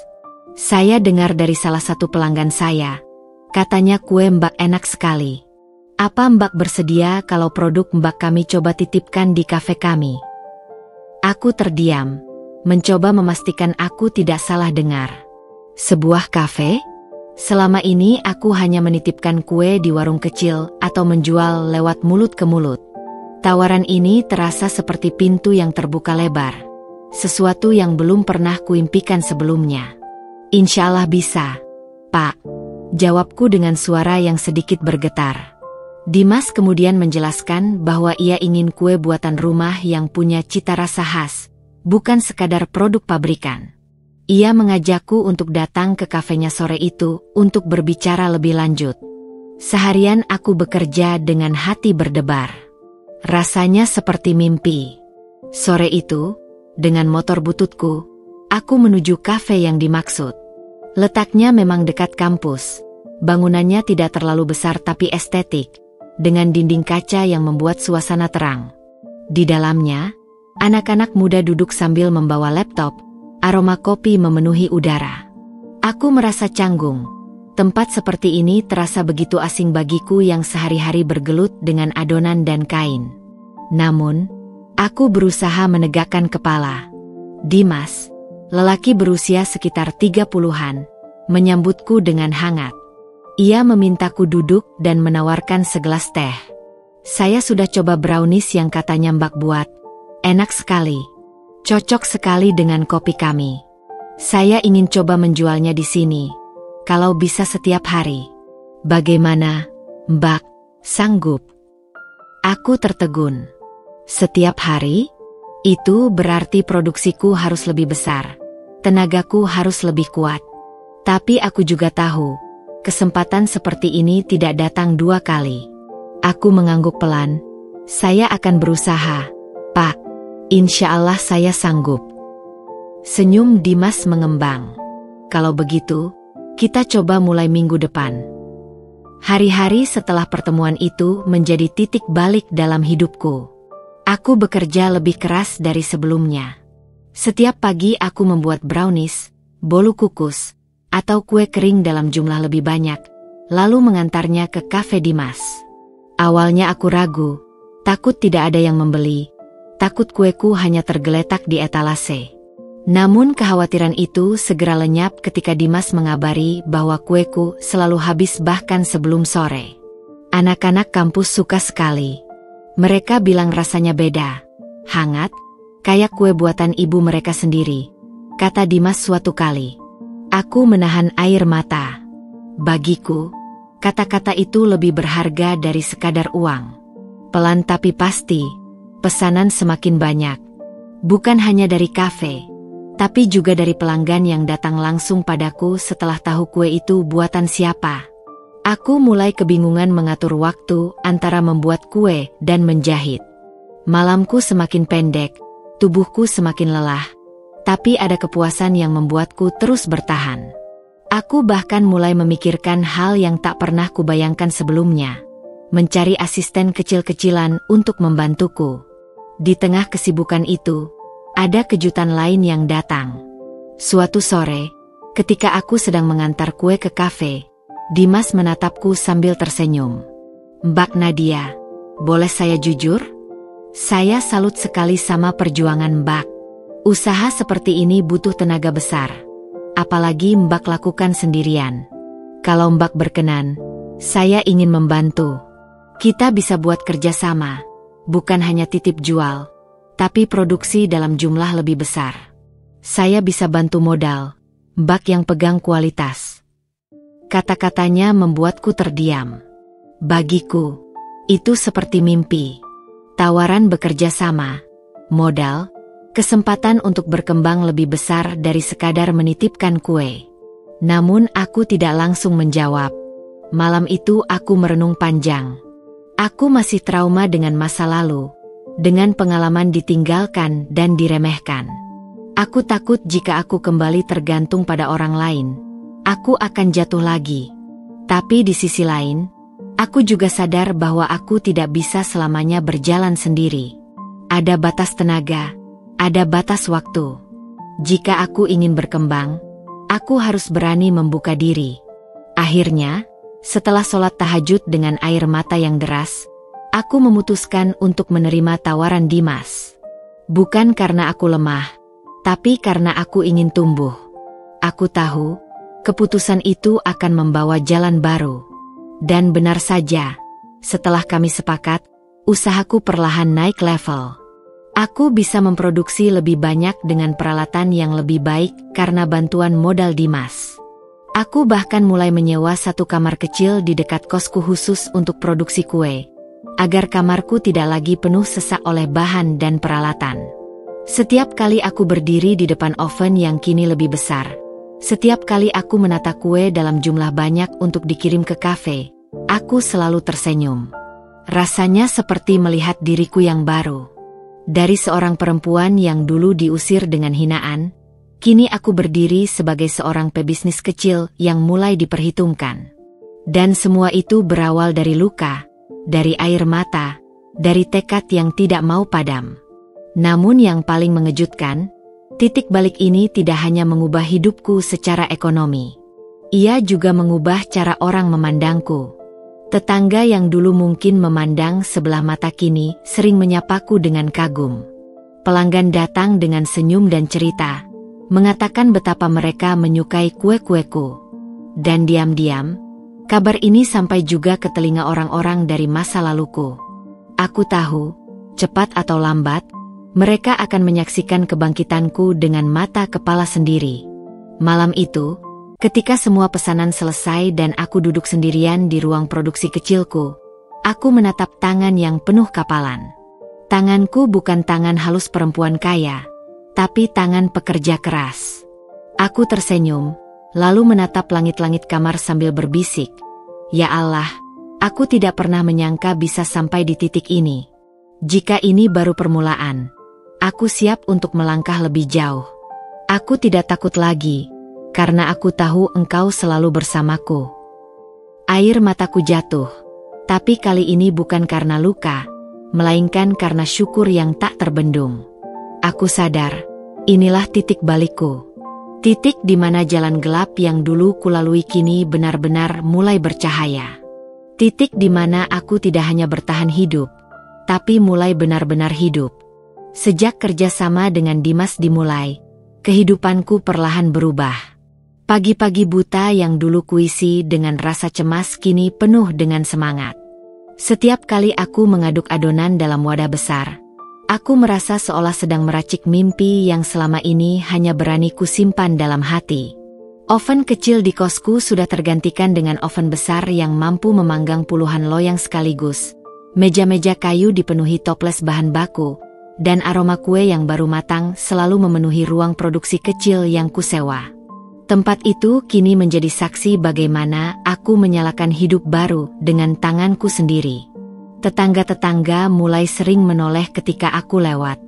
Beberapa dari mereka yang dulu jarang menyapaku kini sering bertanya ramah, "Nat, jualanmu makin laris, ya? Titip kue buat besok bisa." Ada rasa bangga yang tak bisa kusembunyikan, meski aku selalu menjawab dengan rendah hati. Dalam hati aku tahu, semua pandangan itu hanyalah bonus. Yang terpenting adalah aku bisa membuktikan kepada diriku sendiri bahwa aku mampu. Namun, di balik senyum yang kini lebih sering menghiasi wajahku, ada api yang tak pernah padam. Api itu bukan sekadar semangat, tapi juga luka yang masih membara. Setiap kali aku merasa lelah, setiap kali tanganku pegal hingga sulit digerakkan, bayangan masa lalu kembali muncul. Wajah Bu Ratna yang penuh cemooh, tatapan Fahri yang dingin saat meninggalkanku. Semua itu kembali menjadi bahan bakar yang membuatku tidak bisa berhenti. Aku tahu aku harus terus melangkah, bukan hanya demi hidupku, tapi juga demi harga diriku yang dulu diinjak-injak. Dimas sering memandangku dengan kagum, meski jarang ia ungkapkan secara langsung. Sesekali ia berkata, "Mbak Nadia ini luar biasa. Saya nggak tahu gimana caranya Mbak bisa mengerjakan semua ini sendirian." Aku hanya tersenyum, menutupi semua luka dan air mata yang tersembunyi di balik malam-malam panjangku. Aku tidak pernah bercerita tentang masa lalu. Tidak juga tentang betapa banyaknya malam ketika aku hampir menyerah. Bagiku, biarlah semua itu tetap menjadi rahasia antara aku dan Tuhan. Usahaku semakin berkembang. Kue-kueku kini tidak hanya ada di Cafe Dimas, tapi juga mulai masuk ke 2 kafe lain berkat rekomendasi pelanggan. Bahkan ada satu acara kampus yang memesan ratusan kotak snack dariku. Malam itu aku begadang sampai subuh, dibantu seorang tetangga yang akhirnya kupekerjakan sebagai asisten kecil-kecilan. Kami tertawa meski mata mengantuk, dan ketika semua pesanan selesai, aku menatap kotak-kotak yang tersusun rapi dengan rasa bangga yang sulit digambarkan. Namun semakin tinggi aku melangkah, semakin besar juga tantangan yang datang. Biaya bahan baku naik, tenaga yang terkuras membuat tubuh sering sakit, dan kadang aku merasa kesepian di tengah kesibukan. Ada malam ketika aku hanya duduk di lantai produksi, menatap tumpukan loyang kosong dengan air mata jatuh begitu saja. Bukan karena aku lemah, tapi karena aku manusia yang tetap butuh pelukan, butuh kata-kata penguat. Tapi aku tahu, tidak ada yang bisa kuandalkan selain diriku sendiri. Suatu sore, ketika aku sedang mengantar kue ke kafe, aku tanpa sengaja bertemu dengan seseorang yang membuat jantungku berdegup tak karuan. Fahri. Ia duduk di pojok kafe, sendirian, dengan wajah muram. Matanya bertemu denganku, dan untuk beberapa detik dunia terasa berhenti. Aku ingin berpura-pura tidak melihatnya, tapi Dimas sudah memanggilku dari balik meja kasir. "Mbak Nadia, sini dulu sebentar." Aku pun terpaksa lewat di hadapan Fahri. Ia memanggil lirih, "Nat?" Aku tidak menjawab. Aku hanya tersenyum tipis, lalu melanjutkan langkahku. Aku tahu, senyum itu bukanlah senyum hangat, melainkan senyum dingin yang penuh dengan api dalam hatiku. Api yang berkata, "Lihatlah aku sekarang. Aku bukan lagi perempuan yang kau tinggalkan dalam keadaan hancur." Dan aku bisa melihat jelas di matanya, ada penyesalan yang dalam, ada sesuatu yang ingin ia katakan tapi tak sanggup ia ucapkan. Malam itu aku kembali ke ruang produksiku, menatap oven yang masih menyala. Senyumku kembali mengembang, bukan karena bahagia bertemu dengannya, tapi karena aku sadar, aku sudah benar-benar melangkah jauh. Aku sudah tidak butuh lagi pengakuannya. Justru luka darinya lah yang membuatku sampai di titik ini. Api itu memang menyakitkan, tapi justru api itu yang membuatku terus hidup. Hari-hari berikutnya aku semakin yakin bahwa perjuanganku belum selesai.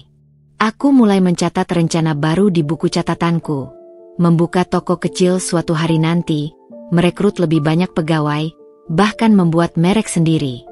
Mimpi-mimpi yang dulu terasa mustahil kini perlahan tampak di depan mata. Setiap kali aku menulis, aku tersenyum sambil berbisik, "Aku akan sampai ke sana. Aku pasti bisa." Dan ketika malam sunyi datang, ketika semua orang tertidur, aku duduk sendirian di depan mesin jahit tua yang masih kusimpan. Tanganku menyentuh permukaan kayunya, mengingat hari-hari sulit ketika aku hanya punya mesin ini untuk bertahan hidup. Aku menutup mata, mengingat semua sakit, semua air mata, semua hinaan. Lalu aku membuka mata lagi, menatap kue-kue yang tersusun di meja dengan senyum penuh keyakinan. Aku tahu, aku masih akan menghadapi banyak badai. Aku tahu, dunia tidak selalu ramah. Tapi aku juga tahu satu hal. api di dalam diriku tidak akan pernah padam. Api yang membara itu bukan hanya amarah, tapi juga cinta pada diriku sendiri, pada mimpi yang sedang kuperjuangkan. Api itulah yang membuatku bisa tersenyum, meski luka lama masih membekas. Api itulah yang akan menuntunku, sampai suatu hari aku benar-benar berdiri di puncak, menatap dunia dengan kepala tegak. Sejak pertemuanku dengan Fahri di kafe itu, hatiku tidak sepenuhnya tenang. Meski aku berusaha mengabaikan, bayangan wajahnya kerap muncul dalam ingatanku. Tatapannya waktu itu, penuh penyesalan, seakan mencoba meraih kembali sesuatu yang sudah lama hilang. Aku tahu, cepat atau lambat, ia akan mencoba mendekatiku. Dan aku benar. Tak butuh waktu lama, sebuah pesan singkat masuk ke ponselku. "Nat, boleh kita bicara sebentar? Aku cuma ingin minta maaf." Tanganku gemetar saat membaca pesan itu. Aku menatap layar lama sekali, mencoba menimbang apakah perlu kujawab atau tidak. Bagian dari diriku ingin membiarkan pesan itu mengendap tanpa balasan, tapi bagian lain, entah mengapa ada dorongan kecil untuk mendengar langsung kata-kata yang dulu kutunggu dengan sia-sia. Aku hanya mengetik singkat, "Untuk apa?" Ia membalas cepat, "Untuk semuanya. Aku sadar aku salah. Tolong kasih aku kesempatan untuk menjelaskan." Hari-hari setelah itu terasa aneh. Aku berusaha fokus dengan pesanan, dengan adonan dan oven yang tak pernah berhenti. Tapi di sela-sela keheningan, kata-kata Fahri selalu muncul. Kadang aku marah sendiri. Mengapa sekarang? Setelah aku berdiri tegak, setelah aku bisa tersenyum tanpa dia. Namun, ada pula bisikan halus dalam hatiku yang berkata, "Mungkin kau butuh mendengar langsung agar benar-benar bisa menutup bab lama." Suatu sore, ketika aku mengantarkan kue ke kafe Dimas, aku kembali melihat Fahri duduk di pojok. Bedanya, kali ini ia tidak hanya diam. Ia berdiri dan menghampiriku. "Nat, sebentar saja. Tolong jangan pergi dulu," ucapnya lirih. Aku menatapnya dingin, tapi langkahku berhenti. Dimas, yang sedang melayani pelanggan, hanya melirik sekilas lalu kembali sibuk. "Aku nggak tahu harus mulai dari mana," kata Fahri, suaranya bergetar. "Aku salah besar waktu itu. Aku tinggalkan kamu di saat kamu paling butuh. Aku pengecut, Nat." Aku menahan napas, berusaha menjaga wajah tetap tenang meski dadaku bergemuruh. "Dan baru sekarang kamu sadar?" tanyaku. Nada suaraku lebih tajam dari yang kukira. Fahri menunduk. "Ya, semua yang kulakukan waktu itu salah. Dan aku menyesal." Aku menatapnya lama. Ada bagian diriku yang ingin menjerit, ingin meluapkan semua sakit yang dulu kutelan sendirian.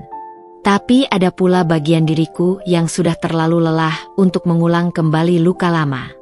Aku hanya berkata pelan, "Penyesalanmu tidak menghapus luka yang kau tinggalkan, Fahri.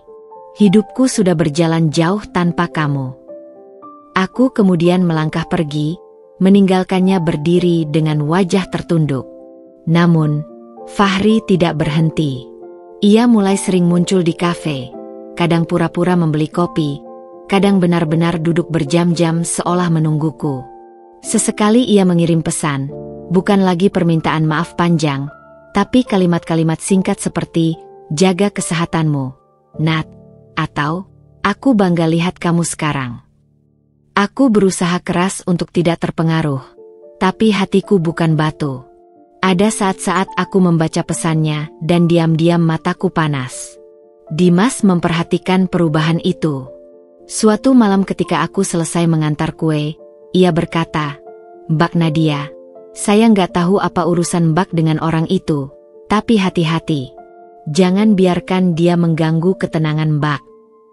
Aku hanya tersenyum tipis, tak sanggup menjawab. Dimas benar, aku harus berhati-hati. Namun aku juga tahu, menghadapi masa lalu bukanlah hal yang bisa selesai dengan sekali tolak. Semakin hari, usahaku makin berkembang.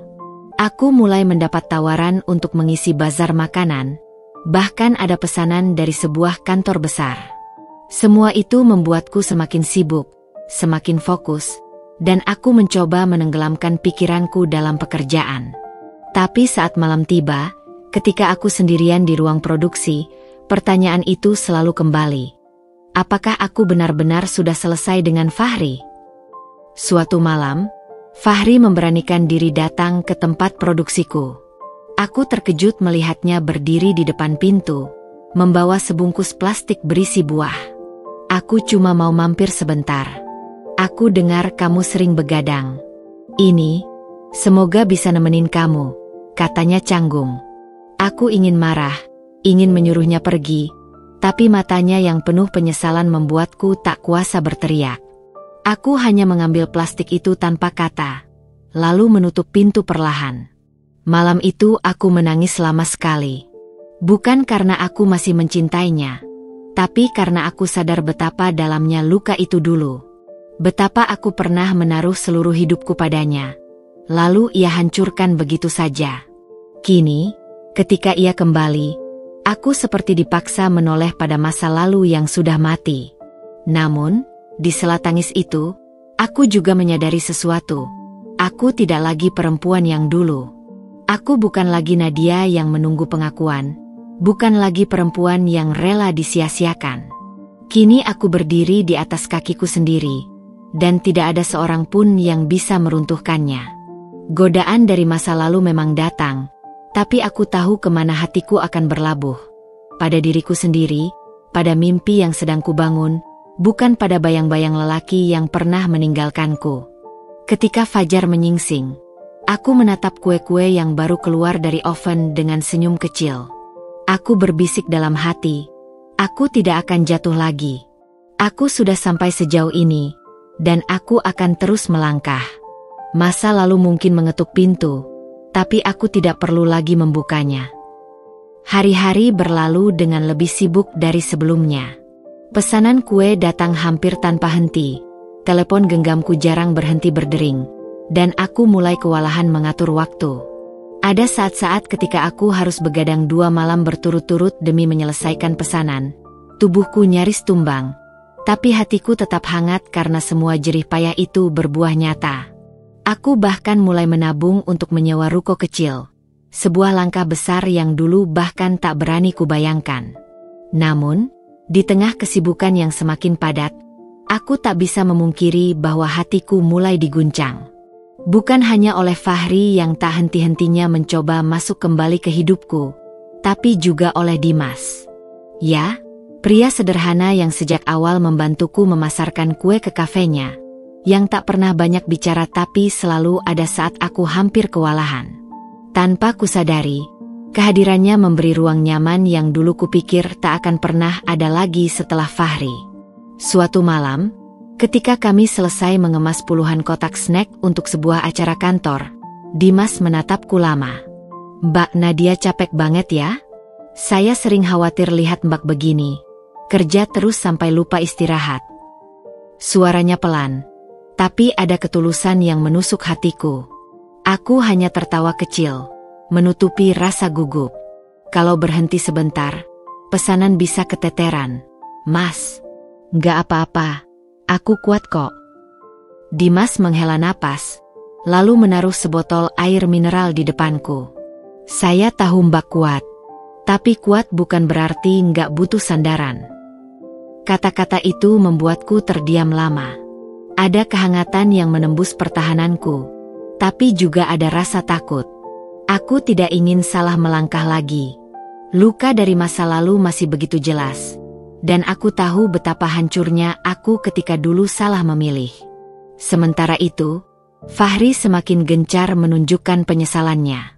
Ia mengirim bunga ke tempat produksiku, mengirim pesan panjang berisi kenangan lama, bahkan sekali waktu menungguku pulang hanya untuk bilang, "Aku ingin memperbaiki semuanya, Nat. Aku janji nggak akan ninggalin kamu lagi." Aku hanya bisa terdiam setiap kali melihat wajahnya. Ada rasa getir yang sulit kujelaskan. Setengah dari diriku ingin sekali berteriak bahwa semua sudah terlambat, tapi setengahnya lagi masih menyimpan bayangan tentang masa-masa indah yang pernah ada. Konflik itu menggerogoti pikiranku. Siang aku berlari mengejar pesanan, malam aku dihantui dua nama, Dimas dan Fahri. Aku tidak tahu harus memilih jalan mana. Yang jelas, aku tahu satu hal, usahaku tidak boleh goyah. Semua ini bukan hanya tentang cinta, tapi tentang harga diri yang kutegakkan dengan darah dan air mata. Suatu sore, aku duduk sendirian di ruang produksi setelah pesanan besar selesai diantar. Aku menatap tangan-tanganku yang penuh bekas luka kecil akibat oven dan pisau. Tangan yang dulu hanya sibuk mencuci piring di rumah mertua, kini menjadi tangan yang membangun sebuah usaha. Aku menutup mata, membayangkan ruko kecil yang ingin kubuka, membayangkan papan nama dengan merekku sendiri terpampang di depan. Hatiku bergetar penuh semangat. Lalu dengan tegas aku berbisik pada diri sendiri, ini prioritasmu, Nat. Jangan biarkan siapapun mengalihkan jalanmu. Namun, hidup selalu punya caranya sendiri untuk menguji. Malam itu, Dimas menawariku tumpangan pulang. Hujan deras turun, dan aku tidak membawa jas hujan. Di dalam mobilnya, suasana begitu hening, hanya suara hujan yang menghantam kaca. Lalu tiba-tiba ia berkata, kalau suatu saat Mbak butuh teman cerita, saya ingin jadi orang itu. Gak usah jawab sekarang, saya cuma pengen Mbak tahu. Aku terdiam, jantungku berdegup kencang. Ada bagian dari diriku yang hangat, yang merasa dihargai dengan cara yang tulus. Tapi ada juga suara dalam diriku yang berbisik, hati-hati, jangan sampai langkahmu goyah. Di sisi lain, Fahri tak berhenti mencoba. Ia bahkan datang ke rumah orang tuaku, meminta izin bertemu. Ibuku sempat menelpon dengan suara bingung. Nadia, Fahri datang. Katanya dia menyesal. Kamu mau gimana, Nak? Aku menggigit bibirku keras-keras, menahan air mata. Aku tidak ingin ibuku lagi-lagi terseret dalam pusaran masa lalu. Dengan suara tegas aku berkata, Bu, tolong jangan dengarkan dia. Aku sudah bukan bagian dari hidupnya lagi. Keputusan itu membuatku merasa lebih ringan. Tapi bukan berarti konflik batin hilang begitu saja. Aku masih sering memikirkan dua jalan yang ada di depan mataku. Membuka hati untuk cinta baru atau mengunci rapat demi ambisi. Dan setiap kali aku bingung, aku kembali ke meja produksi, ke oven yang menyala, ke adonan yang menunggu diracik. Di sanalah aku menemukan jawabanku, setidaknya untuk saat ini. Cinta mungkin penting, tapi tidak ada yang lebih penting daripada diriku sendiri. Usahaku adalah cerminan dari luka yang telah sembuh, dari kekuatan yang kutemukan kembali. Jika ada cinta yang datang, biarlah ia datang sebagai pelengkap, bukan sebagai tumpuan. Aku tidak akan lagi menyerahkan seluruh hidupku pada seorang lelaki. Malam itu, aku menulis sebuah kalimat di buku catatanku, dengan huruf besar dan tegas. Ambisiku adalah jantung hidupku. Cinta boleh menunggu, tapi mimpiku tidak. Aku menutup buku itu dengan senyum kecil. Aku tahu, jalan yang kupilih tidak akan mudah. Mungkin suatu saat aku harus benar-benar membuat keputusan. Entah membuka hati pada Dimas, atau memaafkan Fahri sepenuhnya, atau bahkan memilih untuk tetap sendiri. Tapi untuk saat ini, aku memilih untuk fokus. Fokus pada ambisi yang sedang kubangun. Fokus pada diriku yang baru. Dan ketika aku menyalakan oven lagi, aroma kue yang memenuhi ruang produksi seperti sebuah pengingat. Aku sudah berjalan terlalu jauh untuk kembali goyah. Biarlah hati dan cinta menjadi pertarungan lain. Tapi ambisi inilah yang akan menuntunku ke puncak. Hari itu, aku baru saja menyelesaikan pengantaran pesanan ke sebuah acara bazar kuliner di pusat kota. Standku ramai, orang-orang berdesakan membeli kue. Bahkan ada yang memuji dan meminta nomor kontak untuk pemesanan berikutnya. Rasanya luar biasa melihat namaku mulai dikenal. Usahaku semakin kokoh. Namun, di balik senyum yang kutampilkan, hatiku tidak benar-benar tenang. Ada firasat aneh yang sejak pagi membuatku gelisah, seolah-olah badai sedang mendekat dan aku tak tahu dari mana datangnya. Firasat itu terbukti sore harinya. Saat aku baru saja duduk melepas penat di ruang produksi, sebuah pesan masuk dari seorang teman lama, Rina, yang dulu sering mendengar keluh kesahku ketika aku masih menikah. Pesannya singkat tapi menusuk. "Nat, kamu udah lihat postingan di grup komplek? Ada yang nyebarin cerita tentang kamu sama Fahri. Katanya kamu ninggalin rumah tangga gara-gara ambisi cari duit. Hati-hati ya, ini lagi rame." Tanganku bergetar saat membaca. Aku segera membuka media sosial. Dan benar, ada sebuah postingan dari akun anonim di grup komunitas lokal. Tulisan itu panjang, penuh fitnah, menceritakan aku sebagai istri durhaka yang meninggalkan suami demi mengejar uang, bahwa aku perempuan yang tidak tahu diri, bahkan ada kalimat yang menyebut aku memanfaatkan laki-laki untuk keuntungan pribadi. Di akhir postingan, ada foto lamaku bersama Fahri yang jelas diambil dari akun pribadiku dulu, saat kami masih menikah. Aku membeku, nafasku sesak, mataku panas.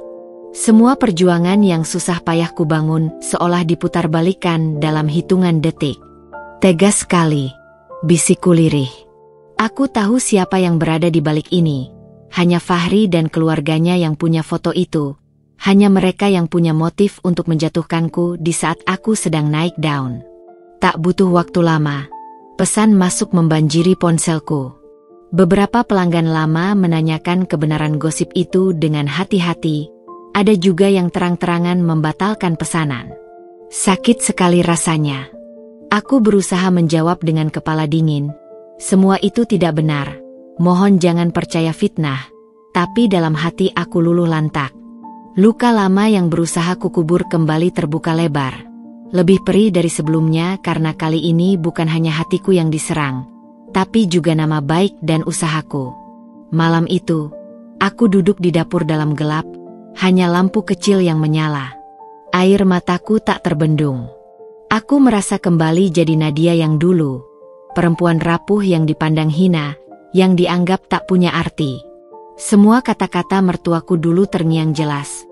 Kamu cuma jadi beban, Nat. Tanpa Fahri, kamu bukan siapa-siapa. Dan sekarang, seolah masa lalu itu datang menamparku lagi. Namun, saat tangisku belum reda, telepon berdering. "Dimas." Dengan suara tegas, ia berkata, "Mbak Nadia, saya sudah lihat semua. Jangan khawatir. Saya tahu siapa Mbak sebenarnya. Banyak orang juga tahu. Kalau Mbak butuh bantuan, saya ada." Suaranya membuatku sedikit tenang. Ada satu orang yang percaya padaku, yang berdiri di sisiku ketika dunia rasanya berbalik. Keesokan harinya, aku memutuskan untuk tidak bersembunyi. Aku menulis sebuah klarifikasi di akun media sosial usahaku. Saya, Nadia, ingin meluruskan fitnah yang beredar. Perceraian saya dengan mantan suami adalah karena ketidakcocokan dan keputusan bersama, bukan karena saya mengejar uang atau meninggalkan tanggung jawab. Justru setelah perceraian, saya berjuang dari nol untuk membangun usaha ini. Saya mohon dukungan dan doa dari semua pihak, karena yang saya lakukan hanya demi bertahan hidup dan membesarkan usaha dengan kerja keras saya sendiri. Postingan itu mendapat banyak dukungan, terutama dari pelanggan yang sudah mengenalku lama. Ada komentar seperti, "Saya tahu sendiri Mbak Nadia orangnya baik dan jujur, jangan percaya gosip." Atau, "Usaha ini dibangun dari kerja keras, bukan dari siapapun." Membaca komentar-komentar itu membuatku sedikit lega. Tapi aku tahu luka sudah terlanjur terbuka. Ada sebagian orang yang tetap percaya gosip, dan itulah yang paling menyakitkan. Sore harinya, seperti yang sudah kuduga, Fahri datang lagi. Ia menemuiku di depan rumah produksi. Wajahnya penuh pura-pura menyesal. "Nat, aku nggak tahu siapa yang nyebarin itu semua. Tapi aku janji aku akan bersihin nama kamu kalau kamu mau kasih aku kesempatan lagi." Kata-kata itu membuat darahku mendidih. Jadi benar dugaanku. Ia mencoba menggunakan fitnah ini sebagai cara untuk menekanku. Aku menatapnya tajam, suara gemetar tapi penuh amarah. Cukup, Fahri. Luka yang kamu tinggalkan dulu sudah cukup dalam. Dan sekarang kamu berusaha menginjak lagi harga diriku? Jangan kira aku akan tunduk hanya karena fitnahmu. Aku tidak akan pernah kembali padamu. Tidak sekarang, tidak selamanya. Wajahnya memucat. Untuk pertama kalinya aku melihat ia kehilangan kendali. Matanya berkedip gugup, seolah tidak percaya mendengar ketegasanku. Ia mencoba mendekat, tapi aku mundur dan menutup pintu dengan keras. Dadaku berdebar, tapi hatiku justru merasa lebih kuat. Malam itu aku kembali ke meja produksi. Meski lelah dan sedih, aku memutuskan tetap bekerja. Setiap adonan yang kucetak terasa seperti jawaban bagi semua fitnah. Aku ingin membuktikan bahwa aku tidak butuh nama siapapun untuk berdiri. Aku tidak akan membiarkan luka yang terkuak membuatku hancur lagi. Aku sadar, perjalanan ini tidak akan mudah.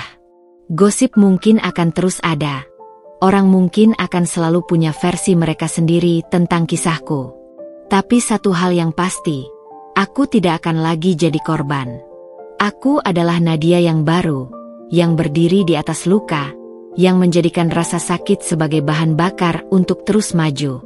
Dan ketika aroma kue kembali memenuhi ruang produksi, aku menutup mata sejenak, menghirup dalam-dalam, lalu berbisik pada diriku sendiri, biarlah mereka bicara. Aku tahu siapa diriku sebenarnya. Sejak gosip itu tersebar, hari-hariku berubah. Aku tak lagi bisa berjalan ke pasar atau mengantar pesanan tanpa merasakan tatapan-tatapan penuh bisik-bisik. Ada yang kasihan, ada yang mencibir. Ada pula yang terang-terangan menatapku seolah-olah aku memang perempuan tak tahu diri, seperti yang ditulis dalam fitnah itu. Awalnya aku mencoba mengabaikan, menegakkan kepala, berpura-pura kuat. Namun, ketika ada seorang ibu yang dulu sering memesan kue ulang tahun dari tempatku tiba-tiba berkata dingin, "Saya pikir-pikir nggak usah pesan lagi deh, Mbak." Saya takut ikut-ikutan dicap, jantungku seperti diremas. Begitu berat rasanya mempertahankan usaha di tengah caci maki yang beredar. Tapi aku tahu, menyerah bukan pilihan. Justru inilah saatnya aku membuktikan siapa diriku. Aku tidak mau harga diriku ditentukan oleh mulut orang lain, apalagi oleh lelaki yang dulu meninggalkanku saat aku terpuruk. Malam-malamku kembali terisi dengan kerja keras.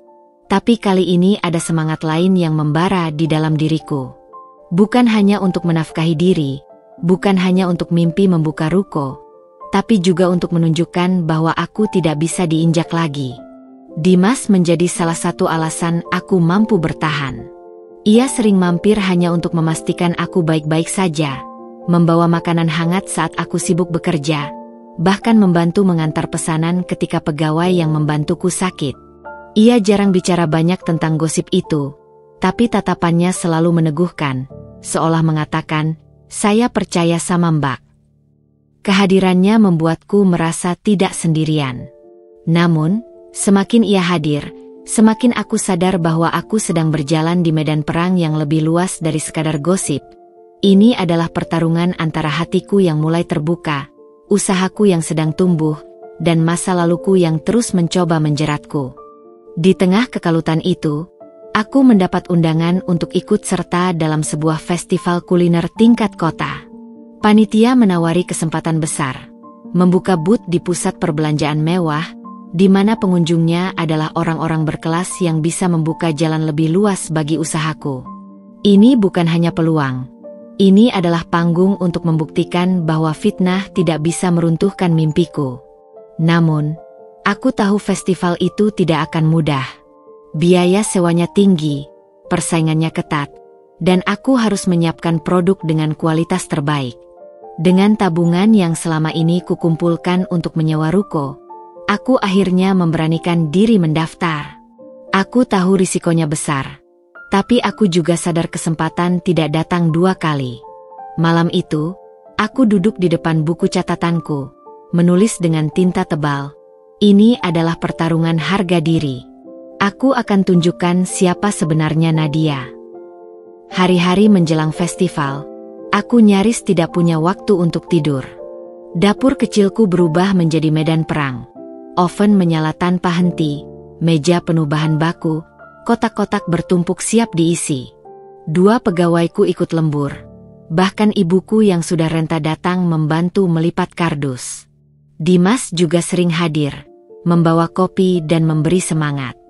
Tubuhku kelelahan, tapi setiap kali aku merasa ingin tumbang, aku teringat wajah puas Fahri ketika menuduhku, dan itu cukup membuatku kembali bangkit. Festival itu akhirnya tiba. Aku datang dengan booth sederhana tapi rapi, penuh hiasan bunga kering yang kubeli murah di pasar. Produkku kutata secantik mungkin, kue-kue mini dengan topping berwarna-warni, box hampers yang kubungkus dengan pita emas. Dari jauh, aku bisa melihat puluhan stand lain yang jauh lebih mewah, dengan banner besar dan karyawan berseragam. Namun aku tidak gentar. Aku tahu yang kupunya adalah rasa, ketulusan, dan kerja keras. Sejak pagi, pengunjung mulai ramai. Awalnya boothku tidak terlalu dilirik, tapi ketika ada seorang ibu muda yang mencicipi 1 potong kue coklatku lalu berseru, "Enak banget ini. Rasa coklatnya beda, nggak bikin enek." Kerumunan mulai berdatangan. Dari mulut ke mulut, standku perlahan dipenuhi orang. Aku tersenyum sambil terus melayani, tangan gemetar karena campuran gugup dan bahagia. Namun, di tengah keramaian itu, mataku menangkap sosok yang membuat darahku berdesir. Fahri.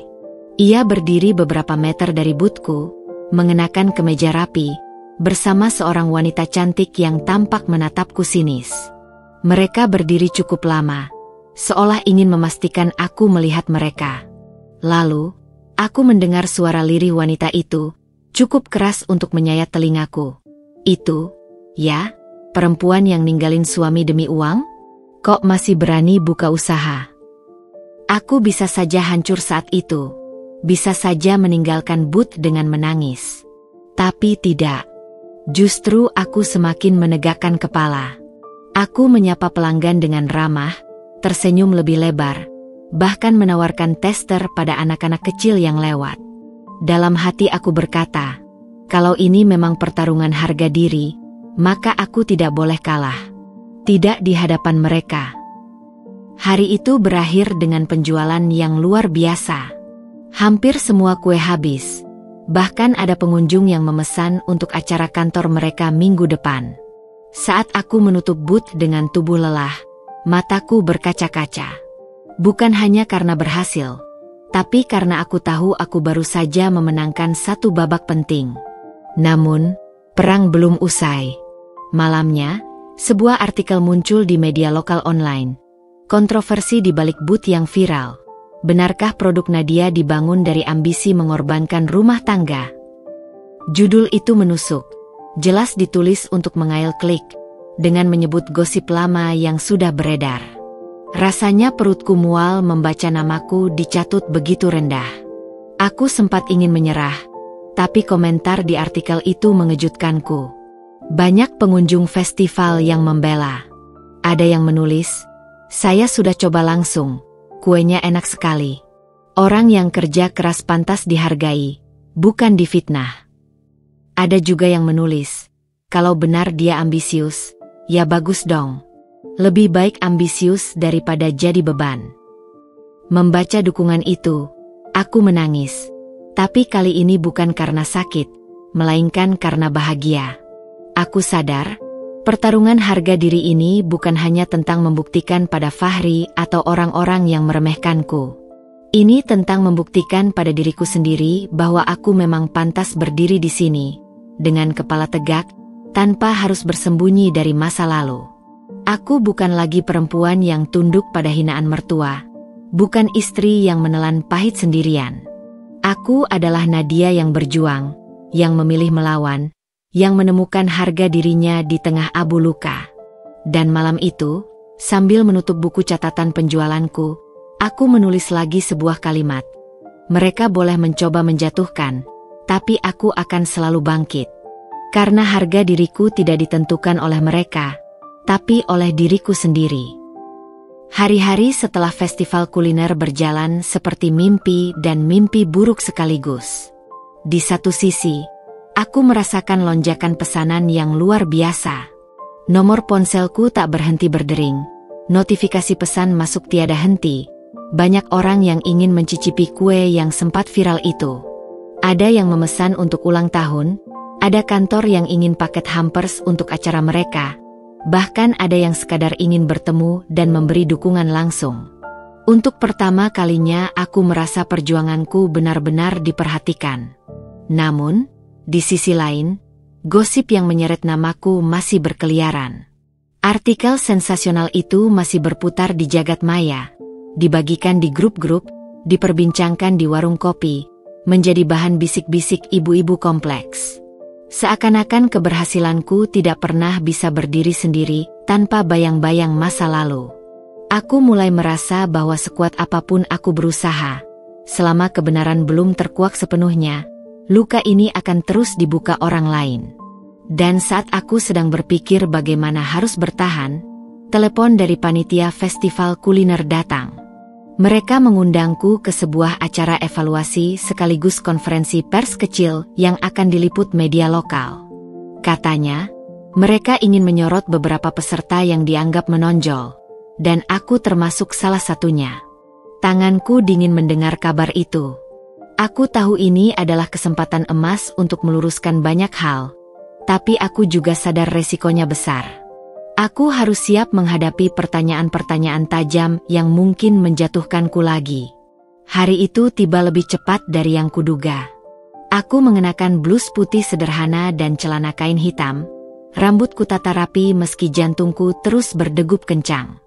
Di ruang konferensi yang sederhana, sudah ada beberapa wartawan dengan kamera dan catatan di tangan. Beberapa peserta festival duduk di kursi barisan depan, sementara panitia memberikan sambutan. Aku duduk di sisi kanan, berusaha menenangkan diri sambil sesekali meremas jemariku. Saat giliranku tiba untuk berbicara, aku berdiri dengan tubuh bergetar. Mikrofon terasa berat di genggamanku. Awalnya aku hanya menjelaskan tentang produkku, proses produksi, dan mimpiku membangun usaha rintisan menjadi lebih besar. Tapi seperti yang sudah kuduga, seorang wartawan mengangkat tangan dan melontarkan pertanyaan menusuk. Mbak Nadia, bagaimana tanggapan Anda soal isu yang beredar bahwa usaha ini dibangun di atas kehancuran rumah tangga Anda? Bahwa Anda meninggalkan keluarga demi ambisi pribadi? Ruangan hening. Semua mata tertuju padaku.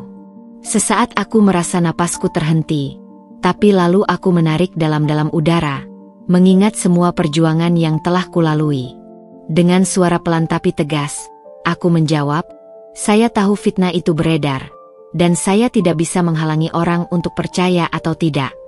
Tapi yang ingin saya tegaskan di sini, saya membangun usaha ini bukan dari kejatuhan orang lain, melainkan dari kejatuhan saya sendiri. Setelah perceraian, saya memulai dari nol, tanpa modal besar, tanpa nama siapapun. Saya jatuh, tapi saya memilih bangkit. Jadi kalau orang menyebut saya ambisius, saya tidak menyangkal. Saya memang ambisius, tapi ambisi saya adalah bertahan hidup dengan cara yang jujur dan bermartabat. Kata-kata itu menggema di ruangan. Aku melihat beberapa wartawan berhenti menulis sejenak, lalu mengangguk kecil. Namun, sebelum suasana mereda, terdengar suara asing dari pintu belakang. Kamu memang pandai bicara, Nat, tapi semua orang di sini harus tahu siapa kamu sebenarnya. Aku menoleh. Di sana berdiri Fahri, dengan wajah penuh emosi, ditemani wanita yang pernah kulihat di festival. Suasana seketika ricuh, panitia berusaha menahan, tapi Fahri melangkah maju. Nadia ini mantan istriku, suaranya lantang, dan perceraian kami bukan karena ketidakcocokan biasa. Dia tinggalkan rumah hanya demi bisnis receh ini. Dia memalukan keluarga. Aku terpaku. Setiap kata yang keluar dari mulutnya terasa seperti cambuk di depan banyak orang. Wartawan langsung sibuk mengambil foto. Suasana semakin panas. Aku tahu ini momen yang bisa menghancurkan atau justru mengangkatku. Dengan gemetar, aku kembali mengambil mikrofon. Kalau memang kamu ingin membuka semuanya, mari kita buka. Jangan separuh-separuh, Fahri. Wajahnya berubah pucat. Apa maksudmu? Tanyanya. Aku menatap langsung matanya. Suara serak tapi jelas. Kamu mau bilang aku tinggalkan rumah demi uang? Baik. Tapi bisakah kamu juga bilang di sini bagaimana dulu kamu pulang larut malam dengan bau parfum perempuan lain? Bagaimana aku harus menutup mata saat teleponmu penuh pesan yang bukan untuk seorang istri? Bagaimana aku berusaha bertahan di rumah itu meski setiap hari dihina, dicap beban, hanya karena aku tidak bekerja di kantor bergaji besar? Kalau hari ini aku berdiri sendiri, itu karena aku dipaksa jatuh. Dan aku tidak akan biarkan orang lain menuliskan kisahku dengan versi yang salah. Ruangan kembali hening. Aku bisa merasakan detak jantungku sendiri di telinga. Fahri terdiam, wajahnya merah padam. Wanita di sampingnya terlihat gelisah. Beberapa wartawan langsung menodongkan pertanyaan, tapi panitia menengahi, meminta suasana ditenangkan. Namun aku tahu, kata-kataku sudah terucap, dan tidak akan bisa ditarik kembali. Setelah acara itu selesai dengan penuh kegaduhan, aku pulang dengan perasaan campur aduk. Ada takut, ada lega, ada juga rasa bersalah karena membuka luka lama di depan umum. Tapi saat ponselku kembali penuh dengan pesan dukungan dari pelanggan, teman lama, bahkan orang-orang yang tak kukenal, aku sadar satu hal, kebenaran memang pahit, tapi lebih pahit lagi jika kita terus membiarkan kebohongan menguasai hidup kita. Beberapa hari kemudian, media lokal menulis artikel baru dengan judul berbeda. Nadia, dari perempuan yang dijatuhkan, kini bangkit dengan keberanian.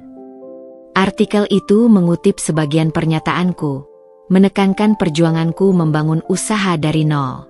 Dukungan terus mengalir, pesanan meningkat, bahkan ada komunitas perempuan yang mengundangku berbicara tentang kisah inspirasi. Aku tahu perjalananku belum selesai. Fahri mungkin belum menyerah, gosip mungkin belum sepenuhnya reda. Tapi aku juga tahu satu hal, luka yang dulu kusembunyikan kini sudah terbuka, dan dengan terbukanya luka itu, aku justru menemukan kekuatan baru.